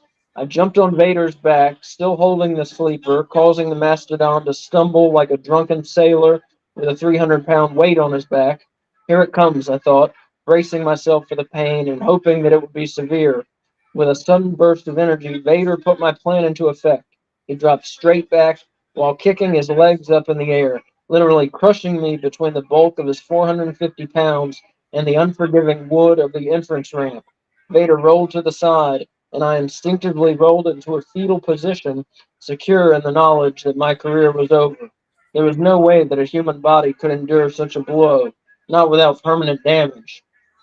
What he had done is he had bought an insurance policy on himself from Lloyd's of London. They'll let you buy insurance on like an arm, on a leg, on your body if you use it in your career. And a lot of wrestlers were buying insurance policies on themselves, so he figured, what the hell? And he had bought one, and he was so dissatisfied with being in WCW that he did this move with Big Van Vader in hopes that he would break his back. That's really sad. Yeah, in literal hopes that he would break his back. That's like one of the saddest things I've heard It's about on page wrestling. 256 through 258 of Have a Nice Day if you have access to the book. There's a Barnes and Nobles by my house in Riverhead. I want to go there. I might go there tomorrow if I have time, or maybe Monday, and check out and see if there's a Mankind book, because I wanna read the books that he made. I really do. Have you not read Have a Nice Day? No, I haven't read any of them. Oh man, that's the best wrestling book I think. Yeah, I regret it because he's talked so much about his book on the podcast, and it just sounds amazing each and every time he talks about it. That's great. And I'm just like, well, he talks about Have a Nice Day, and he talks about his second one that he made as well. I think it's called Foley is Good. Yeah, I think that's the second one. Yeah. Like this Foley. It's good too, but his first one, Have a Nice Day, is just fantastic. Yeah. Yeah, he really poured out everything there. Yeah. It goes from his childhood to, I think it pretty much ends with him winning his first world title in WWF. Here comes Vader now with blood. They both went down into the grave and bladed. You wanna know something funny about the book? So when he started doing the tour for his book, he was asked to come on Good Morning America in New York and be interviewed by what's that famous lady's name? She just retired. Katie Couric? Yes. And when he was on there, WWE wanted to be a part of it. And he goes, no. And he goes, I think I dropped the F-bomb on the guy that asked me to tell them that WWE were going to be around and, you know, during the shooting. And he goes, don't fucking ruin this for me. It's not your book. And Vince took that personally. Like, big time personally. And it's another reason why Vince also didn't allow him to do a lot of the stuff that he wanted to do when he wanted to come back. So when Vince and him saw each other, because he still wrote Christmas cards to him and Linda. But then one day JR called him. Oh my God. But one day JR called him and said, Vince wants you in his office to talk. So he goes, shit. So now this has been years since that Katie Couric incident. Mm-hmm. And he was on Good Morning America again, too, for I think Foley is Good as well at the time. But Vince talked to him and he goes, hey, how are you? And he goes, good. Good, Vince. How are you? Yeah, how are you? How's everything? And he goes, good. So I got an idea, Vince. I got an idea, Mick. I got an idea for you to come back and maybe do some stuff. What do you think? Yeah, I think it's a great idea. Like, what do you have in mind? He goes, well, I don't know yet, but how about you come up with something and we'll discuss it. So then he thought of him and Randy. He thought of him and Edge. He thought of a run with somebody else. But Vince shot down the first idea. And it's the idea that I can't remember the person. He goes, well, you know, Orton's pretty hot, and with him in Evolution, I think it'd be a really good idea for me to maybe come back and have Orton and Evolution beat me up and then possibly work with The Rock. And he goes, God damn it, Mick, that's a great idea. So that's how that him and Orton started. Because if you guys remember, when Orton and him had their match leading up into that big match, Orton threw Foley down the stairs on television, which is a big thing because he really took that. He really took that spot, which is crazy. I did not see that. Yeah, this is 2004. Yeah, that's before I was watching wrestling. I started in like 2010, around then. 2004, because Evolution started 2004, I believe. Because then because Batista was already around in 2002, but they weren't really doing anything with him in 2002. They started doing some stuff with him in 2002, leading into 2003, but then he was shelved for a while. But then Triple H wanted him back, and he thought he'd be perfect in the group with Evolution, with Flair and himself. And then they wanted Orton because Orton was really hot at the time, and he just won the Intercontinental Championship. Plus, he started calling himself the Legend Killer, was starting to float around that idea, and he just did an RKO on Mae Young. So then when Evolve, yeah, I know Mae Young took a lot of great spots. She's a trooper, man. Trooper for sure. She took a table spot from the Dudleys, too, and an electrical board table shot as well off of the entrance in 2001. That lady deserves a fucking medal. All right. Yeah, She's she did passed stuff a now. lot of wrestlers won't do, yeah.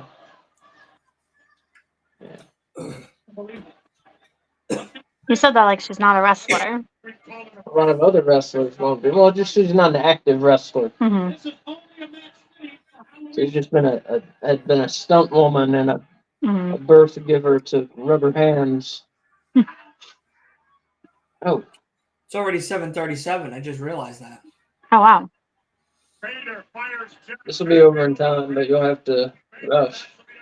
That's fine. Don't worry about We got me. less than 10 minutes left. Less than 8 minutes left. Listen, I love watching Cactus Jack. Cactus Jack can go on for 3 hours. I don't give a fuck. Hmm. I'm waiting for that spot that you just said. Yeah, he told him to use a stun gun on him. Yeah. Can you believe that? Fucking, they're gonna really use a Yeah, stun we gun. didn't miss it, did we? We didn't miss it while I was talking, did we? I don't know. I I was think we looking at would you have talk. noticed it. Okay. It happens on the ramp. I don't think we missed it. No, because Foley's still alive. He's like actually moving and I don't stuff. think we missed it. It's while they're on the ramp, and they were already fighting on the ramp. But I guess they can go back. No, because they came out of the graveyard and they were already bleeding, and then the other epic shot that they took was the elbow, and then after that was the guardrail. So no, we haven't missed it. I don't think so. Here comes the moonsault. Bam. The fact that a big man like that can take a shot and can do a move like that is wild. Yeah. Oh wow, it's over. No. You got it's a He has 10 seconds to stand up. no. Oh. It's a 30-second rest period, and then after the rest period, you have 10 seconds to stand up. Oh, I missed the 30-second. That wasn't on the list of their rules, was it? It was, but it was very confusing. Okay. The list of rules was very confusing. 7, 6, 5, 4, 3, 2, 1. The match continues.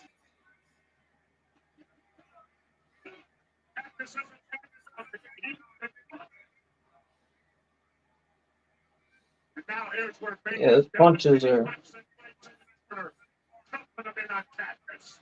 pretty rough. Oh, I think here it comes.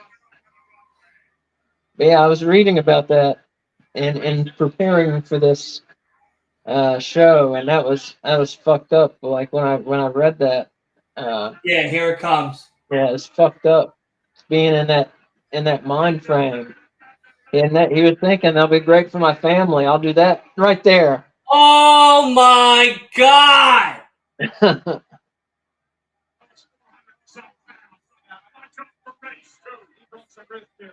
I don't think they'll do a replay. They don't do replays, really. I'm surprised Vader did Did you it. see it? Yeah, I saw it. The fact that Foley's still moving and about to get up is wild. Yeah. Yeah, that's crazy. Because there's no way to safely do that. You know what I mean? No, because that's wood. It's That's not like wood. he was like, hey, just be light when you fall on me. You know? Yeah, just try to lose 300 pounds if you don't mind Yeah. on that fall. Yeah, that was. Yeah. I mean, did Vader know that that's what he was trying to do? No, I'm sure he didn't. So, but then, like, what was Vader thinking? If Foley thought that move was so dangerous that it was going to literally break his back,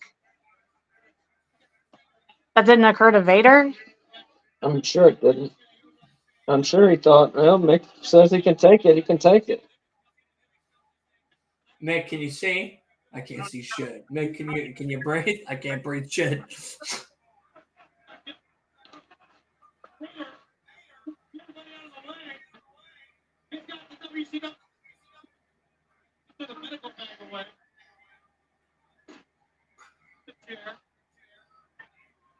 But yeah, like I said, he was so just dissatisfied with his career and so banged up. He was like, look, I'll be out of my misery. I won't have to wrestle anymore, and my family will be provided for. It'll be the bit. And, I mean, you can heal a broken back, you know? Right. But nonetheless, like, that's such a fucked up way to think, man.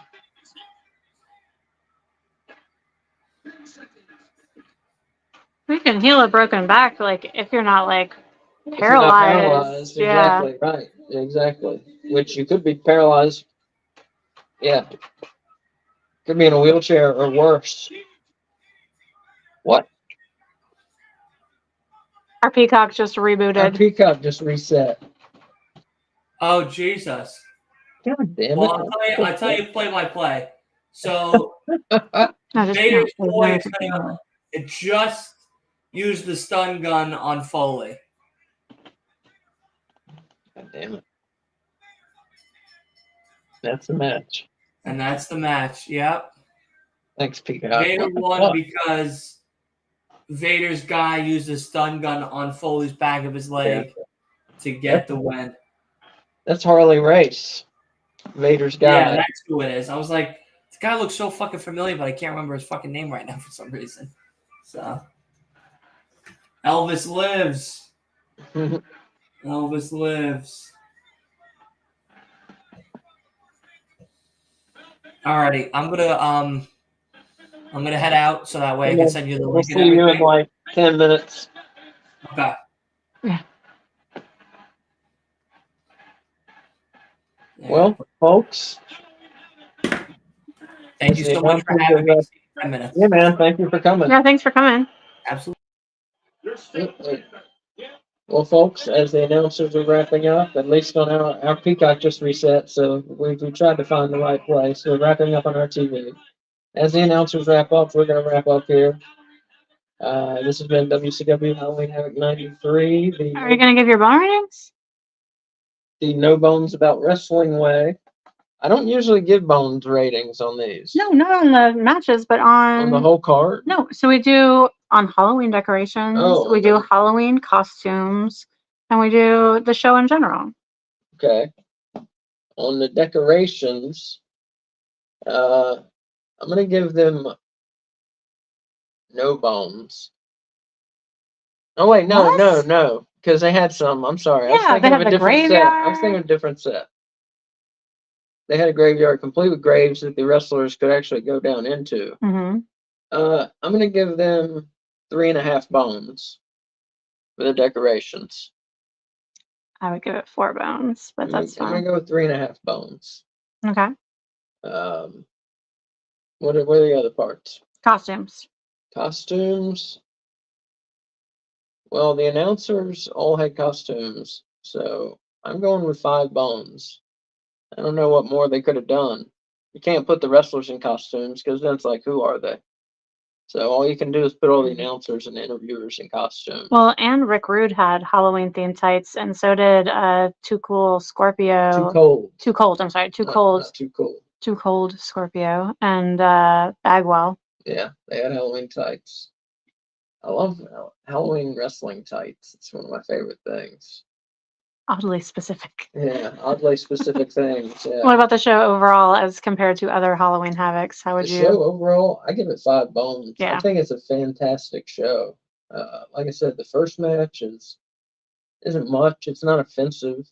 The second match is a little boring, and the rest of the show I think is really great. I mean, you get British Bulldog and Steven Regal, and it just builds from there. Sting and Sid Vicious and Rick Rude, Ric Flair, Vader and Cactus Jack in the main event. Just a terrific show. 5 bones. Great paper. One of my favorite pay-per-views, personally, which is why we picked it. Halloween Havoc 93. This may be the last one of these we get to do this Halloween season. We know it's kind of just getting into gear, but we also know people have other plans as things get closer to Halloween. I would like to sneak one more in. I don't know when that will be, when that will be possible, but that's my intention. So be on the lookout. Yeah, so be on the lookout. I want to sneak one more Halloween Havoc in. We'll definitely tweet about it when we know a date. Exactly. But yeah, so for No Bones About Wrestling, this has been Kay and Asa saying thank you very much for watching.